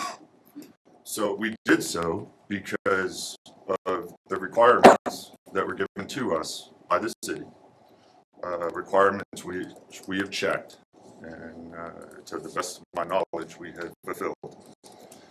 So I don't recall there being an emotional box on that checklist, and I feel that a lot of what we hear and a lot of the opposition has to do with emotional situations, and I don't necessarily disagree with them. But I think the fact of the matter is the house was purchased under or with the requirements in mind, and we fulfilled those requirements. The letters that Mrs. Sides and Mrs. Ramirez submitted to you all, at the end of Mrs. Ramirez's letter, she asks a very good question. Where do we draw a line? Carrie and I are caught up in this. I mean, this is not only a business for us, but we're at the epicenter of this STR discussion. And we were sitting out in the lobby having this discussion, and somebody said, we need clarity. And I would tell you on behalf of us, the ones making the investments, the ones who are abiding by the rules that have been put in place, we need more clarity as to what we can and cannot do, I think. So with that, that's all I had to say. I thank you. Welcome all you new faces. All right. Thank you. Thank you. And Patrick, what you just said, there's 5 people up here who feel exactly that way, and there's a whole P&Z commission who feel the same way. And we have a workshop set for June 2nd. Yeah, we're looking forward to it. We ask for it because we agree with you. We need more clarity. Absolutely positive. Yes. So. Thank you. We will work on that. All right. Anyone else? Mr. Strachey. Bruce Strachey, 615 Earl Garrett. And that really goes to the bigger issue. in the, where do we draw the line? And I've met with the Wilts in the past, frankly, months ago, before this particular issue ever came up. Carrie said the exact same thing. Where do we draw the line? Drew and I have been talking about it for months, maybe a year. We have an ordinance. We are so far ahead of Fredericksburg. And y'all, Joe may not, but most of you heard me say that in the last year. We are way ahead of Fredericksburg with our ordinance. But there obviously are issues that we need to look at and address, which is, and I'm glad you mentioned it, the workshop, which I also have on my calendar. And so I hope I can fit it in, but I plan to, I hope to. But if we look at the ordinance and we look at the conversations that we've had about short-term rentals, this neighborhood is exactly where the city has driven them. It's near the river trail. It's near Montecitos. You can walk to HEB. It's near all the different amenities that we're talking about with short-term rentals and are part of the guidelines that the Wilts and others have gone out of their way to do. And from a higher view, to me, it's concerning that the P&Z is starting to say, well, there's two on this street, which was, another street was Tanglewood. They're and I don't know, it's 2 or 3, but the fact that somehow we're drawing an arbitrary line that's not written in an ordinance, when we have an ordinance that actually is pretty good and obviously needs to be updated and tweaked, really concerns me. From not about this house or the one we're going to talk about next or the one that's next after that tonight, but from the big issues of thinking about, we're drawing arbitrary lines that change kind of one meeting to another, not at a council, but we're seeing that at the P&Z, and that concerns me very much. So what I really want to say is I'm glad we're going to do a workshop, but when I look at, we could talk about all the individual ones that are going to be on here later on, and there are some that, to me, make it a little easier to draw a line like we did with the multifamily deal here earlier tonight, because it's farther out away from amenities and not in the places that we talk about. And it hurts me to hear folks that say, are we tired here? And I picked this neighborhood for these reasons, and they didn't realize that they were aligning themselves with where the city is actually driving SDRs. And that is a shame, and my heart goes out to them. But that's what our ordinance says, and until we change that, it's really hard for me to say, I'm going to draw an arbitrary line and say, well, 3's too many. Thank you. Thank you. All right, anyone else? We will close the public hearing at 8:16. Council? I just need to make a public statement in that the Wilts are my business neighbors, and their business is a tenant of a trust of which I'm a co-trustee. I wanted to make that transparent to everyone here, that we have a business relationship. I conferred with the city attorney, and I do not have a conflict of interest, but I wanted it to be public. That being said, if they have followed the rules as they exist today, even though it causes hardship on that street, I support the conditional use permit. Well, until the ordinance says you're limited to how many you can have on a street, we really have no choice because it's a private property issue. And if STRs can be there, then they have, and they're following all the rules, they have the right to put one there. Until it changes, that's the way it is. Any other comments?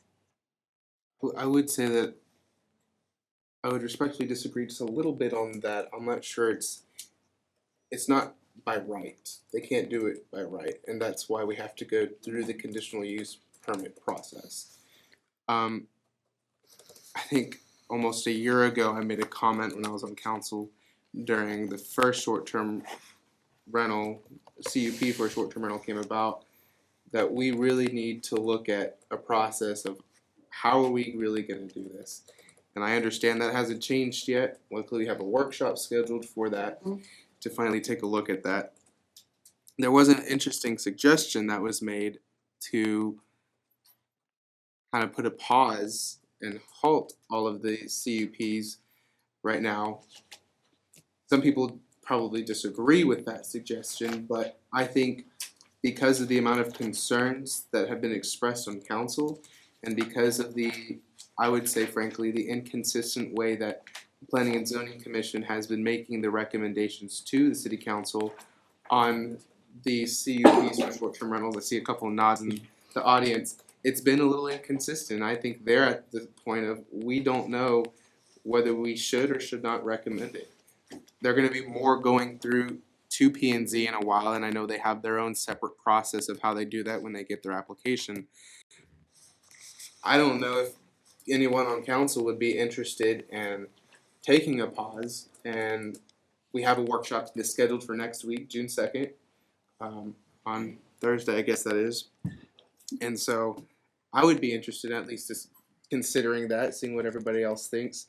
I know the rules are what they are now, but sometimes the rules need to be changed because of all these concerns that are being expressed everywhere and the inconsistencies, and we need to review them and possibly revise them. So the suggestion is interesting. I'll yield some time to Mr. Herring if you have a. The only comment is, you can't pause the investment that couple has made. Right.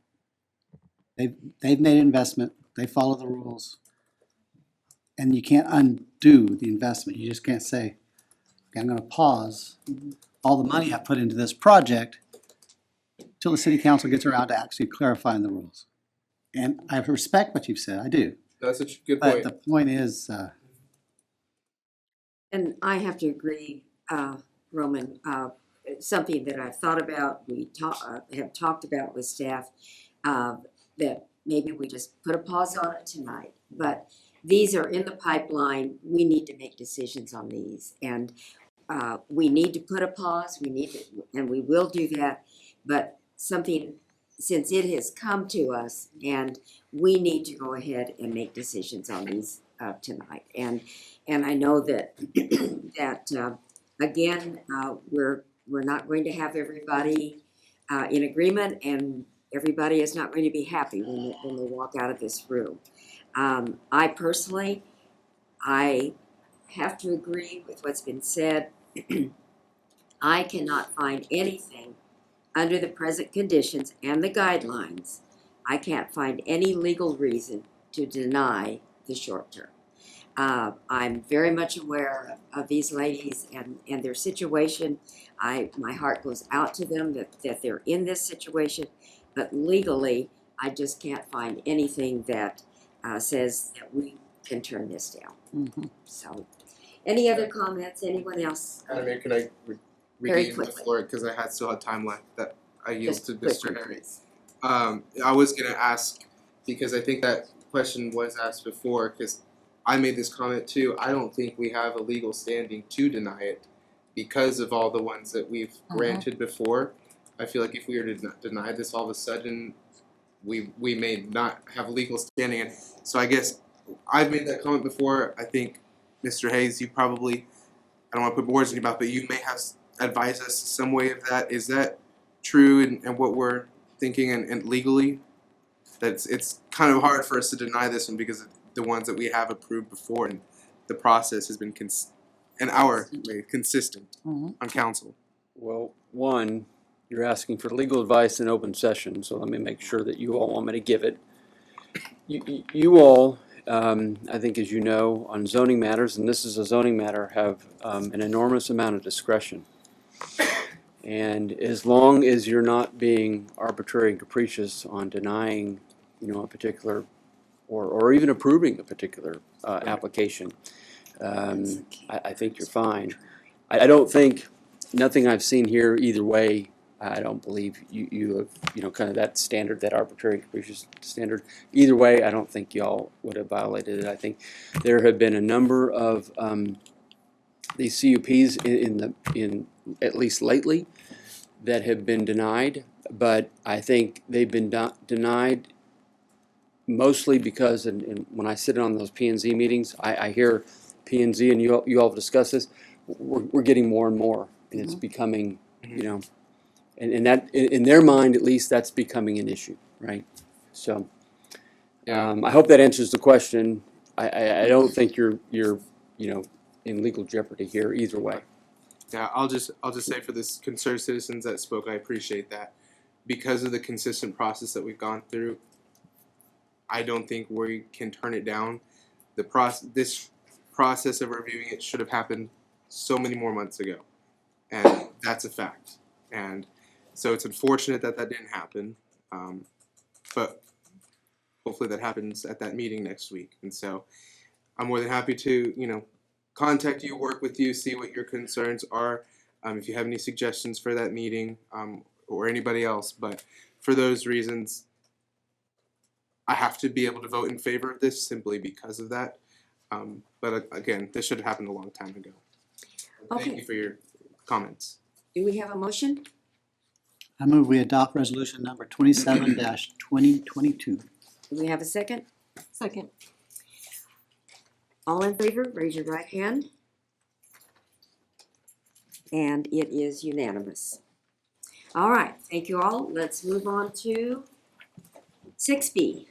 Resolution number 23-2022, a resolution granting a conditional use permit to authorize a short-term rental unit on the property comprising Lot AR, Block 2, A.L. Lewis II Edition, and more commonly known as 321 Cottage. Said property is located within a single-family residential zoning district R1 and making said permit subject to conditions and restrictions. There are no citizen speakers signed up, however, this is a public hearing. Drew? It's a conditional use permit request for a short-term rental at 321 Cottage. Property is zoned R1. And on this map, you can see there's not any in the immediately adjacent area. And they have shown that they have ample room for parking as per the ordinance. Planning and Zoning Commission recommended with a unanimous vote on April 7th. I'd be pleased to answer any questions. I have a question, Drew. The two lower parking spaces, that does not require a curb cut, does it? The way it's drawn, it would require curb cuts. They would have to get a building permit for that curb cut and meet all engineering standards and building standards. Depending upon, and I haven't gone out and measured it or anything, but they may be able to rotate those and come off the existing driveway if they rotated those two parking spaces 90 degrees. But those are not in place now, so those would be future parking spaces. Okay. As I looked at that, I thought you could get 3 with the on the slab with the carport. Could you not? It's possible. Again, this is the applicant's site plan that they submitted and how they were proposing to meet the parking. We can certainly work with them and see if there's other options. I'm not fond of curb cuts that aren't already there. I feel like that parking needs to be there. Without doing that, I feel like we're taking away front yard or side yard but that's just a personal thing for me. So that's why I wanted to ask that question. Council, questions of Drew? Is the owner here or a representative or? Unless they're on the lobby, I don't believe so. Do we need a public hearing? We will. So any other questions for Drew? But no representative? Don't believe so. Okay. All right, we don't have anyone to speak, right? So we'll open the public hearing at 8:27. We will close the public hearing at 8:27. And do we have a motion? I'll make a motion to approve resolution number 23-2022. Do we have a second? Yes, I'll second. A second? All right, and please vote by showing your right hand. Unanimous? Thank you. We will move on to C6. Resolution. C. Thank you. Resolution number 24-2022, a resolution granting a conditional use permit to authorize a short-term rental unit on the property comprising Lot 29, Block 2, Sendero Ridge Subdivision, and more commonly known as 105 Jasper. Said property is located within a single-family residential zoning district R1 and making said permit subject to conditions and restrictions. There are no citizen speakers signed up. However, this is a public hearing. Drew, you're our favorite person tonight. This is a conditional use permit for another short-term rental at 105 Jasper. This neighborhood is zoned R1. There is another unit on, I believe it's Ivy Street, further down the block. Excuse me, it is on Jasper, the other end of the block. And they've shown that they can meet parking for 3 cars in that driveway because it is an open carport and 2 cars behind that. And the Planning and Zoning Commission recommended approval with unanimous vote on April 7th. My question, Drew, on this is HOA rules are okay with these?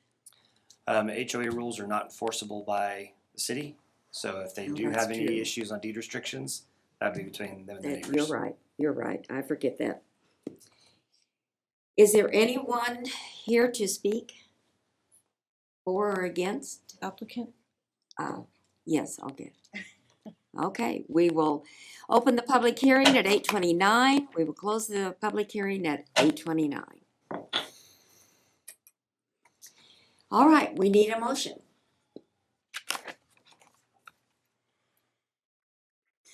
Do I have a motion? I move that we approve resolution number 25, 2022. No, we're not, we're on 24, 2022, excuse me. 2020, right. I apologize. That's all right. Do we have a second? Second. All in favor, raise your right hand. And it is unanimous. All right, one more. Drew. Two more. One more, there's Two more? Two more. One at a Resolution, time. resolution number 25-2022. A resolution granting a conditional use permit to authorize a short-term rental unit on the property comprising lot 20A, block 23, Westland Place Addition, more commonly known as 503 Lucille. Said property is located within a single-family residential with accessory dwelling unit zoning district R1A and making said permit subject to conditions and restrictions. There are no citizen speakers signed up, however, this is a public hearing. Drew. Another conditional use permit for a short-term rental at 503 Lucille. Here's the short-term rental map. There are none in the immediately adjacent area. And they didn't draw on the parking, but you can see by the depth of the driveway along the side of the house with the garage in the rear of the property that they can meet the required parking. And Planning and Zoning Commission recommended for approval. All right. Can you say what you just said? I'm sorry. Can you say what you just said again about the parking? Based on the depth of that driveway, they can meet the required parking. I thought this- One second. There's 3 bedrooms, they'd be required 4 parking spaces, including the garage. Okay, any other questions for Drew, staff, council? All right, we will open the public hearing at 8:31. Do we have anyone? We will close the public hearing at 8:31. We own it if y'all need us to say anything. Y'all any questions? Pardon? I said, we own it if y'all need us to speak. Oh, okay, I well, didn't know I had to draw the spaces in, but there's enough for 6 in the driveway and then 1 in the why don't, garage. if you'll come to the mic, please. So we will undo the closing of the public hearing at 8:31. Michelle Casey, my husband Blair. There's enough parking for 7, actually, 1 in the garage, 6 in the parking lot, or 6 in the driveway. But when I submitted it, I wrote it in the comments. I didn't know I had to draw it, so. Okay, council, any questions for her? Thank you. Okay, thank y'all. All right, we will officially then close the public hearing at 8:32. And council, do we have a motion? I will once again, at this time correctly, move that we adopt resolution number 2522. Is there a second? Second. All in favor, raise your right hand. And right hand, Roman, right hand, other hand. It is unanimous. Thank you. Gotta see if somebody noticed. And 6E. Resolution number 26-2022, a resolution granting a conditional use permit for a short-term rental unit on the property comprising lot 19, block 8, Lowry Addition, and more commonly known as 213 Palmer. Said property is located within a single-family residential with accessory dwelling unit zoning district R1A and making said permit subject to conditions and restrictions. There are no citizen speakers signed up. However, this is a public hearing. Mr. Paxton, once again. One more conditional use permit for the short-term rental at 213 Palmer. The same map we looked at before. There are several within the neighborhood. This is the first one on fronting Palmer Street. Planning and Zoning Commission recommended approval with unanimous vote on April 7th. And there's their survey showing the driveway again along the side of the house with the garage at the very back, so they have adequate parking. And is the garage available for parking? I mean, it will be? That I do not know for sure. Okay. But the depth of the parking or the depth of the driveway would allow for 4 parking spaces. No, we'll do that. Okay. Any questions for Drew? All right. Do we have anyone here to speak to this? Okay. We will open the public hearing at 8:34. And we will close the public hearing at 8:34. All right. Any other comments or questions, council? Do we have a motion? I move that we approve resolution number 26-2022. Second. We have a motion and a second. All in favor, raise your right hand. And it is unanimous. Okay, you can go home, Drew. Thank you. He's gonna stay because he likes us. He likes us, okay. 7A. Amendments to the restated interlocal agreement for the continued existence of a joint airport board to provide management of Kerrville, Kerr County Airport. And there are no citizen speakers signed up. All right. Michael. Madam Mayor, members of council, thank you so much for taking the time tonight. So, what are we considering this evening? This is an amendment to the interlocal agreement between Kerr County and the city of Kerrville. As a part of Kerrville's airport's projects, TxDOT allocates funding in tranches that become available and are sometimes reallocated for other projects, and then those projects kind of fall on the back burner, and then they're reallocated for our use again, thus creating some time constraints and challenges. And so, so why are we here tonight? There's several reasons, and we'll go over each of them pretty quickly. Kind of the biggest one is the airport board budget and excess spending line items within that provision, and those are highlighted in the agreements you've got there. And I'll go over each page and section that we're going to go over that's highlighted. All right, any of the changes associated with that. So first off, page 1, section 3 right in there, talks about the membership. It's just a simple change, change parties to city and county, so that way nobody's confused as about who the parties are. The parties are the city and the county. Simple one. Wouldn't really go over it, but I wanted to be thorough and say we just went over all the things that we actually changed in here. But when you say that, like, is it, I mean, if it wasn't in there, I don't know what it would say. Like, Right. I don't understand. Can I? It would say the approval by is required, so it's just highlighted the city and county in yellow. So Yes. is that a change? Yeah, so it used to say the parties. Okay, Say so what? it used to say the It party. used to say the parties. We don't really have a red line. Well, I was gonna say, You don't have a if I red can line say copy. something, I think we do have the original version in our agenda package. You do. But what I thought was very interesting is the reason they felt they needed to amend that, because the very beginning of this whole thing says it says that it's between the city of Kerrville, Kerr County, and everything, and it says they're also referred individually as parties or collectively as parties. So I felt like when it said the approval by each party, it was very clear. So I don't know. We're just being thorough. We're submitting, we're So submitting what we got. whose draft? Right. This is the county's draft, right? We're receiving this from the county. This was that's what I thought. I just want to make sure. That's right. Okay. That's right. County approved this document On at their Monday. Monday county Their commissioners Monday board county Right, meeting. but they were the ones that drafted the revisions. Is that correct? This version of the revision. This version that we're looking at. Okay, go ahead, Michael. All right, page 3, section 3C. C6. All right. Just kind of illustrates the exact manner in which the board will invite both the county and the city Wait, I gotta go back. interviewed board candidates. So can I just, and I've told everybody in this room, so nobody's surprised. If it were not for the time constraint that we're under, I don't like doing this.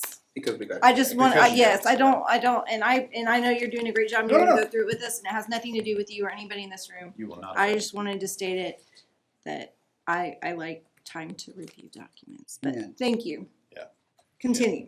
Michael, Because we go to C and it's, or 6, and I'm like, well, what is this even going back, anyway, okay. this says shall invite. So is that at the board's discretion? I mean, in the past, we have not participated in interviews, I mean, as far as I know. So I'm curious with the word shall. Is that for if they decide for some reason at that time, or? You can It choo- doesn't say will be invited, You it can says choose. shall be. You can choose to go. They're going to invite you to these. You don't have to attend. Shall means they will invite. They will us. invite you. Doesn't mean you shall go. Right? You shall be invited. Okay, You shall be invited. okay, all right, I'm looking at it differently then, all right. He's going to hit me. Yes, No, attorney. no, you're right. I mean, this is mandatory. This is obligation of the board to It's do new. this. It's new. This is new language. The only concern I have is if they do that in executive session, my advice to you would be not to We can't participate go. in that. Yes. Because your interest may not be aligned with theirs. So I've told them that and they wanted it in there, so. They shall invite. If it's in one of their open meetings, there's value in probably going and talking to that potential candidate.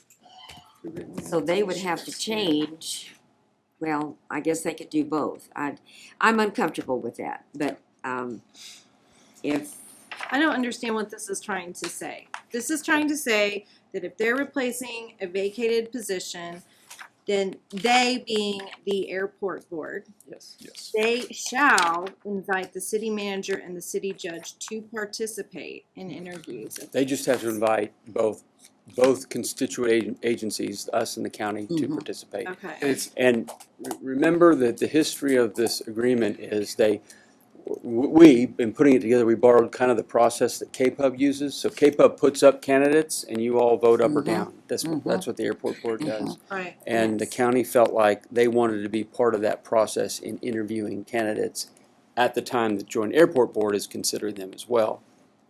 I think there's some limitations there, as I've talked about. I was going to clarify too that it's not a sole or an invitation solely to the county judge or city manager. That's who the invitation is given to, and then the members of the party, being city council members and county commissioners, are invited to participate. Right. That is my understanding of that. Yes, sir. Oh, so is Mary was out there, is she? She is out there. Yeah. Well, and so when we're talking about the invitation and all, I have always been confused about the airport selection process, because in my time on council, it's generally like, I mean, I was at one meeting and they're like, let me introduce you to your new, who you're about to approve as your new board member. Like, that's always been confusing to me as a whole, like this approval process of board members, Does it seem like we're not given an option? It's like they make the decision, it comes to us, or what do you think? Well, that's how it feels. That's a what little it bit. is, Yeah. This is a little bit different, and I just look at this as very cumbersome. If we all chose. then we have to post it, and Be then we there. have to. But Mary has approved this. She's okay with this. Well, I assume so. She participated in the county's meeting today, In the county's or meeting? yesterday. She did. And Yeah. I don't think she spoke against it. She did. I don't know, I'm just very uncomfortable with that statement and I think they're just trying to not disinclude us. well, that's probably, You but, know? I mean, I think that's really all it is. go ahead. I mean, I'm okay to move on. Okay. I understand there's some uncomfortability in all of this. This is one of those ones where you get two agencies Right. together, and it's a shared vision mostly, and we get down to the details, and it's well, it's close. All right, so at the bottom of that same page, page 3, item 7, it's actually on page 4, the highlighted section that's added. This section basically discusses the financial management policies of the board. We added a section that basically said that it shall comply with state law and follow GASB standards. So that was more of a finance ask from actually both county, I think, and the city. From Julie's part, she just wanted to. We have to comply with GASB standards for everything. So why not the airport board as well? Moving on, if you guys are okay. Moving on, right below that, section 8 on page 4, we changed the date from February 28th to January 31st for the date for which they have to report the audit to the council. If you remember, we were having to delay our audit because the dates for the airport's audit was beyond that. So this just modifies that and gives us a buffer there. Further down on section 11, this part, I believe, is just, all we added was in the very last sentence there, and when required. Basically, the board shall comply with state and when required federal procurement laws. And this really deals with ARPA, right? So a lot of that is coming down the pike for all of us. And so ensuring that we just have that written in there. Mr. Hayes can speak to that further if you needed to, but it's pretty self-explanatory. Just making sure that if we're taking federal funds, we're complying with federal law. Further down, we're going to get to page 6, section 5C. This is kind of the meat of why we're here, the excess spending portion of it. Basically, that entire provision at the bottom there, right? When capital projects have been approved by us, by the county, the board has it, they want to put in a new T-hanger, they want to redo a section of pavement, and the construction of that project exceeds a fiscal year, it's no different than our capital budget. Those items roll into that capital line item. We know you've approved it, you know we have funded it, even though we didn't get to expend that during that fiscal year, it provides them the buffer. Prior to this, they didn't have that. That was not applicable for them. So that provision that's kind of the meat of why we're here. Why That's a good thing. Yeah. So we found one bright shining thing inside here so far. So Mr. Hayes wrote that one, I believe. You wrote that? All right, and now page 9, very last thing, just to be thorough, or not page 9, I'm sorry, page 7, section 9 notices, just added the email as a provision for which we can send things now as well. Councilman. There's one small error on page 8, in that Bill Blackford's no longer the mayor. Right. County provision. Yeah, I caught that too. I didn't catch that. The signatory. It's Bill Blackford. Oh, yeah. You tell me. We'll make the appropriate change. You're gonna Thank come you. back for the next meeting, right? Thank you.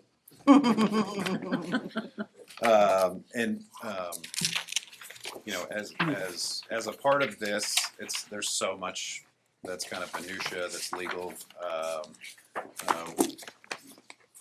The city attorney has talked us through kind of a recommended motion, should you choose to approve it, that would kind of articulate the specifics of what's held within this document, not anything beyond that scope. So. Madam Mayor, shall I make a motion and then we can have discussion, or what's your pleasure? Do you have any more questions right now for?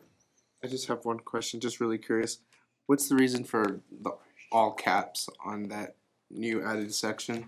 I think that was draft, but I did it as a draft. I mean, this is why this whole document, this amendment started, was just for that one issue, is Mr. Hornis said, and so I did it in a way to show the new language versus the old language. Oh. And then it was never changed, and it came back, and okay. We didn't have a copy of this for the last 4 or 5 days, and all of a sudden it came back today, signed with the number on it, and so.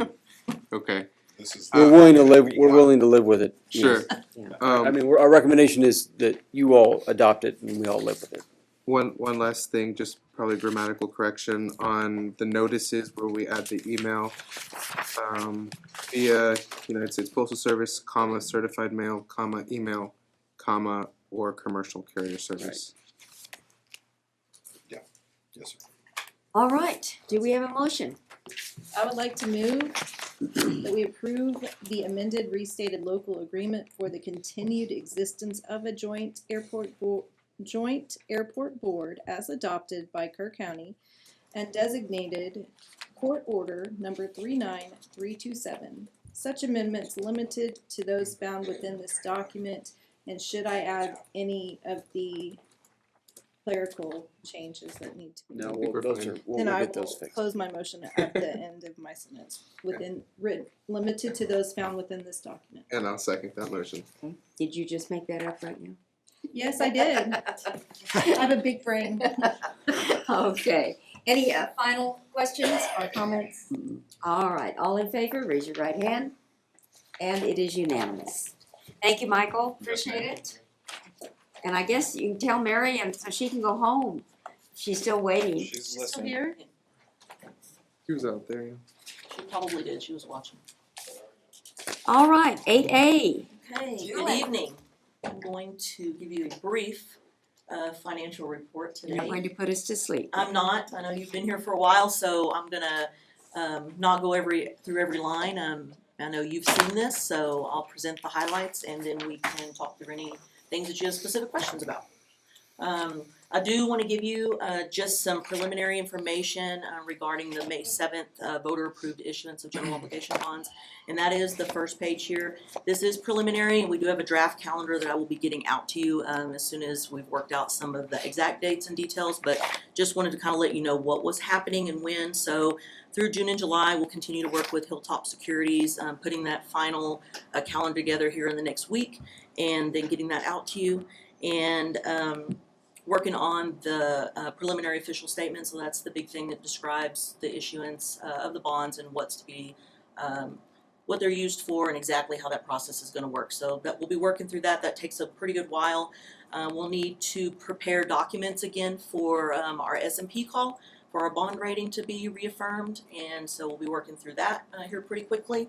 And then completing the land purchase would be our priority, and then also starting to engage in the process of selecting engineers, architects, and those kind of things as we go through that. We will receive our bond rating from S&P in August, and then we'll bring an ordinance to you for issuance and actual sale of those bonds in August. Okay, so on the land purchase, are we gonna purchase the land prior to issuing bonds? That's the plan, just because of some time constraints, Yeah. and then anything that we have already accumulated in costs related to this bond, and including the purchase of the land, is reimbursable through the issuance of the bond. So it's not going to hurt us from a cash flow standpoint, and it will be reimbursed, fairly quickly. Yep, good. Okay, and then more detailed information, of course, is coming. You'll be hearing a lot about this in the next few months. So if you have any questions in between, reach out to me, let me know. Ask EA. We're going to be having a lot of meetings with specific advisors and bond counsel as well. Okay. So again, I'll work through this pretty quickly. I know you guys have been here for a while, but just some good news story here. So we're 97% of our budget collected on property tax, and I want to give a kind of a kudos to Bob Reeves and his team. They've collected a lot of prior year taxes. I know the real estate market has kind of pushed that somewhat, but they've been doing a really good job on prior year collections. So I want to give them kind of a shout out. Sales tax through April, really strong, still staying around 14%. We did see a dip in May, kind of a flat, and I know Trina talked about that a little bit in EIC. We don't really know the reason yet. We're still kind of combing through that that big report that we get from the comptroller. So as we dissect that, we'll see if there was any outliers. That's March numbers. That would be for March sales. So we're still continuing to analyze that, and as we do, we'll kind of know more. We do know manufacturing is definitely down some. And retail increases look like they're a little bit down. So, but again, I don't want to make any assumptions there. There could be some outliers, someone who maybe didn't pay on time or something like that that could be driving that, because kind of unusual there. And I just want to clarify that those numbers there on what we budgeted in our current collections, that's based on end of year, end of the fiscal year or to date. No, what? So Say when that you, one more time. can you go back to that slide? Yes, sir. So you see what we budgeted in our current collections. Correct. The budget amount is by the end of the fiscal year, right? It's not year to date. Yes, that's our Okay. current budget. Okay. Yes, that's not the estimate. I know what you're saying now. That's not the estimated, that is our true budget. And I only show this on our two big guys, otherwise we'd be here forever. And then show it to you kind of in the categories, as we go through with that estimated budget. So I think you're referring to this here where I show the year-to-date estimated budget. So you can see there, that's that property tax number. And then the year-to-date estimated is where we assume we should be at this point in time. So, and that's true all the way through on these. I show you both so that you can see full year-to-date and then kind of where we estimate. And again, that's an estimate. Just a couple notables here. Again, this is by category in line with your budget book. Permits and fees, primarily municipal court, better than budget. Behind budget, but better than last year, so that's good news for us. Recreation revenues have taken a downturn. We did see a lot of cancellations, specifically around Memorial Day weekend so far, according to Ashley, and people are quoting gas prices and inflation as the reasons for canceling. So we're watching that really close, particularly on the RV spots. I wondered if that was why, okay, Yes, that's primarily where we're seeing cancellations is on RVs. So we're still okay on budget. Correct. Right now we're okay, but we're going to watch it really close over the Yeah. next few months and see if we need to do anything. Overall, our fund, general fund, 1.6 million ahead of 2021, but again, primarily that is early property tax collection and sales tax. So we'll see how that continues to trend. EMS is also in there too. They're running ahead of last year. This again, just for your viewing pleasure, just to see kind of percentage-wise where things are coming from. Again, like I said, you're going to see the property tax percent slowly go down and sales tax will go up with the collection. Okay, looking at expenses, year to date we are better than budget, but we're behind budget on a few categories, personnel, supplies, and services, but I wanted to point out that we did have 3 payrolls hit in this period, so that's going to level out. Just happens to be the timing of the end of the pay period that's driving that personnel. Gas, 55,000 higher, that's just in this fund. Departments are doing a good job of trying to adjust and cover those costs, so we're watching that really close. And just wanted to point out, KPD was letting us know that their pay scale change is working. They have 4 officers that are, they have 7 in training. Oh, wow. Fire and EMS That's have 4 great. that are graduating and will start on Friday. So making some really good Fantastic. progress on those Awesome. fronts. So the things that we did, definitely making a difference there. Again, here's just your expenses. Not a whole lot of change here percentage-wise at this point, but lining up pretty closely with what we budgeted, so that's kind of what we want to see mostly. Moving on to the water fund here, sales through April billing. So the water fund on the water side is finally showing a little improvement. You know, we've been talking about the wet fall really affecting us. Well, the dry spring is now catching us up a little bit. So looking good there. Sewer sales still steady, a little bit ahead of estimated budget and also ahead of last year. So no problems there. Looking at your water fund here by category, just wanted to point out again, water sales slightly behind where we estimated it to be, but slightly being 15,000 is really nothing in the estimation for the grand scheme of things. Showing some gain. April had a 14% increase over last year, and May already showing 13%. So again, we keep talking about how rain affects things. Now it's dry, so we're seeing kind of the reverse effect from what we've been seeing. So overall, the fund is doing well at this point. Quickly, same kind of thing. Oddly enough, the percentages were exactly the same this month as last month. So not a whole lot of anything to report there. I do think that you'll see some water and sewer percentage shifts as we go through the next few months with water sales being on the rise like they are. Included the rainfall chart for you again, and just, you know, if you remember when we went into 22, we were behind on water sales pretty much every month, or the estimated budget. Just shows the dependency on rainfall. So fall was wet and revenues were down, and now we're dry and revenues are coming back up. So we just never know. It is very weather dependent. Overall, water fund, better than year-to-date estimate and better than last year on expenses. Dry weather, we do expect to see chemical use increase because we're gonna be using more water. But also supply shortages are a big factor here with our expenses. So we're just gonna kind of have to see how the next few months go. I think it's really too early to start estimating what we think that's gonna be, just based on some of the things that we need to be purchasing that we haven't been able to. Your expenses by category, it's kind of same story that I told you last month. My good news is they're aligning with the budget, which means we're doing something right when we're budgeting. So really just being careful to align things to the needs of the operations. Okay, golf funds still doing well, trending 11% ahead of last year. Revenues are $94,000 better than year-to-date budget. Keep in mind, we were a little bit conservative with golf revenues going in. We didn't know really what the true impact to COVID was, if we were seeing that being inflated because of COVID, but really holding strong there. A lot of supply chain issues, specifically with leased equipment in the golf fund. So we're making some reallocation of some of that, those expense dollars to do some needed maintenance, because those are dollars that we don't anticipate getting some of those leased items for this year. That's the way it's looking. And if we do, it's going to be another few months. It'll be right at the tail end of the year. So hot funds still doing really well.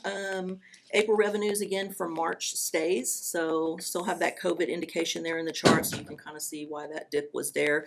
18% ahead of last year. We did complete 3 hotel audits this past month. So our Avenue Insights, who's our collector, our third-party collector for hotel tax, they also conduct audits for us. So they actually come on site and do audits. And so hotels and short-term rentals are both subject to these audits. And so we do them every year, kind of based on some historical rotation and then trouble signs, those kind of things. And we do go out sometimes to some hotels and offer some support in between if they're having some problems or misunderstanding things like exemptions, what kind of fees they have to tax. Do you have results back from that?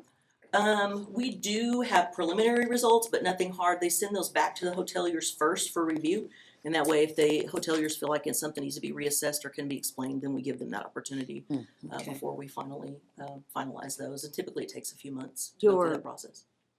Your gut feel on our short-term rentals, do we have trouble? I think Getting the CUP process has helped a lot because it's getting the word out there as far as what's being required. So if you come to Drew and apply for a CUP, he's sending out packets that we provide to him regarding what's required for occupancy tax collections.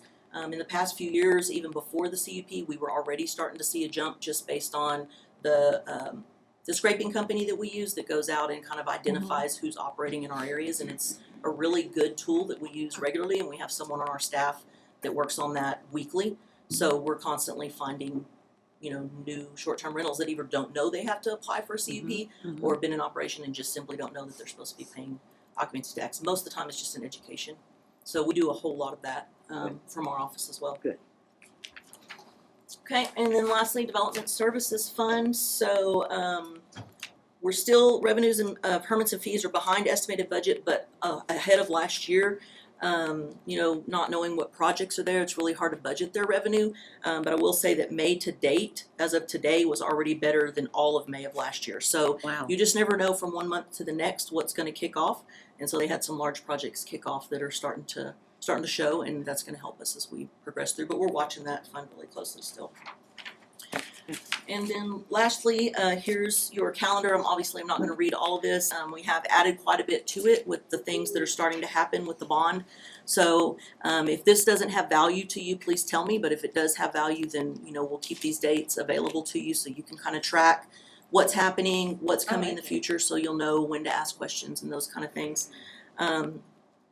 Next time, I'll bring to you some information on some smaller fund activity, just so that you can kind of see how the supply chains are affecting us, specifically in asset replacement. So we'll know as we start going into the 23 process, we're going to need to have some discussions about, reallocating at year end and those kind of things. So that's a quick overview. Do I have any questions that I can answer for you? Council, anybody? All right. No? Okay. Thank you, Julie. Thank you. Thank you. All right, we're in the home stretch, Council. All right, 9B, Shelley? 9A, appointments to the Economic Improvement Corporation. Yes. And this item is eligible for executive session 551.074. All right. Council, do we want to go, hold this for executive session here in just a minute? Yes, Or, I would. or do we want to hold it? Okay, just put it into executive session. Is what you'd like to do? Yes, do you need a motion for that? We or need a how does- motion for that, right? Mhm. Yes. Well, are we going to also move 9C into executive session? I think we will probably, yes. But let's go ahead and make this motion to move into executive session. Okay, can I make it under both or? We used to go into executive session under that section. Okay. Okay, well, we need to read in 9C then, but we need to look at 9B Do that first. first. Okay. So let's So go to just 9B, Right. appoint member to the Heart of the Hills Heritage Center Board of Directors. Okay, and let's read in 9C. 9C, appointment of Mayor Pro Tem, item eligible for discussion in executive session 551.074. All right. So are there any of these that you want to do outside of executive session, or do we take all of these in? I think 9B has to be done. outside. 9B is not eligible for executive session. Oh, that's right, it isn't. So You're you right. could, you can make, you can Excuse do me. that before or after you go in, Okay. but you can't, it's not an item you can discuss in an executive session. Why don't we go ahead and do 9B before we go in, okay? All right, I would like to just be out front, and since we have a member on council who is also a member of the Heritage Hills Board of Directors at the moment, I would just like to make a motion that we appoint Mr. Joe Harris. Second. Second. That was quick. All in favor, raise your right hand. And that is approved. Congratulations, Joe. Thank You haven't been appointed to a committee that fast, probably ever, have you? All right, now, let's go back to 9A and 9C. Okay, Madam Mayor, I'll move that we move our appointments for the Economic Improvement Corporation and Mayor Pro Tem to executive session under section 551.074. Okay, second? Second. And all in favor? All right, we shall adjourn to executive session.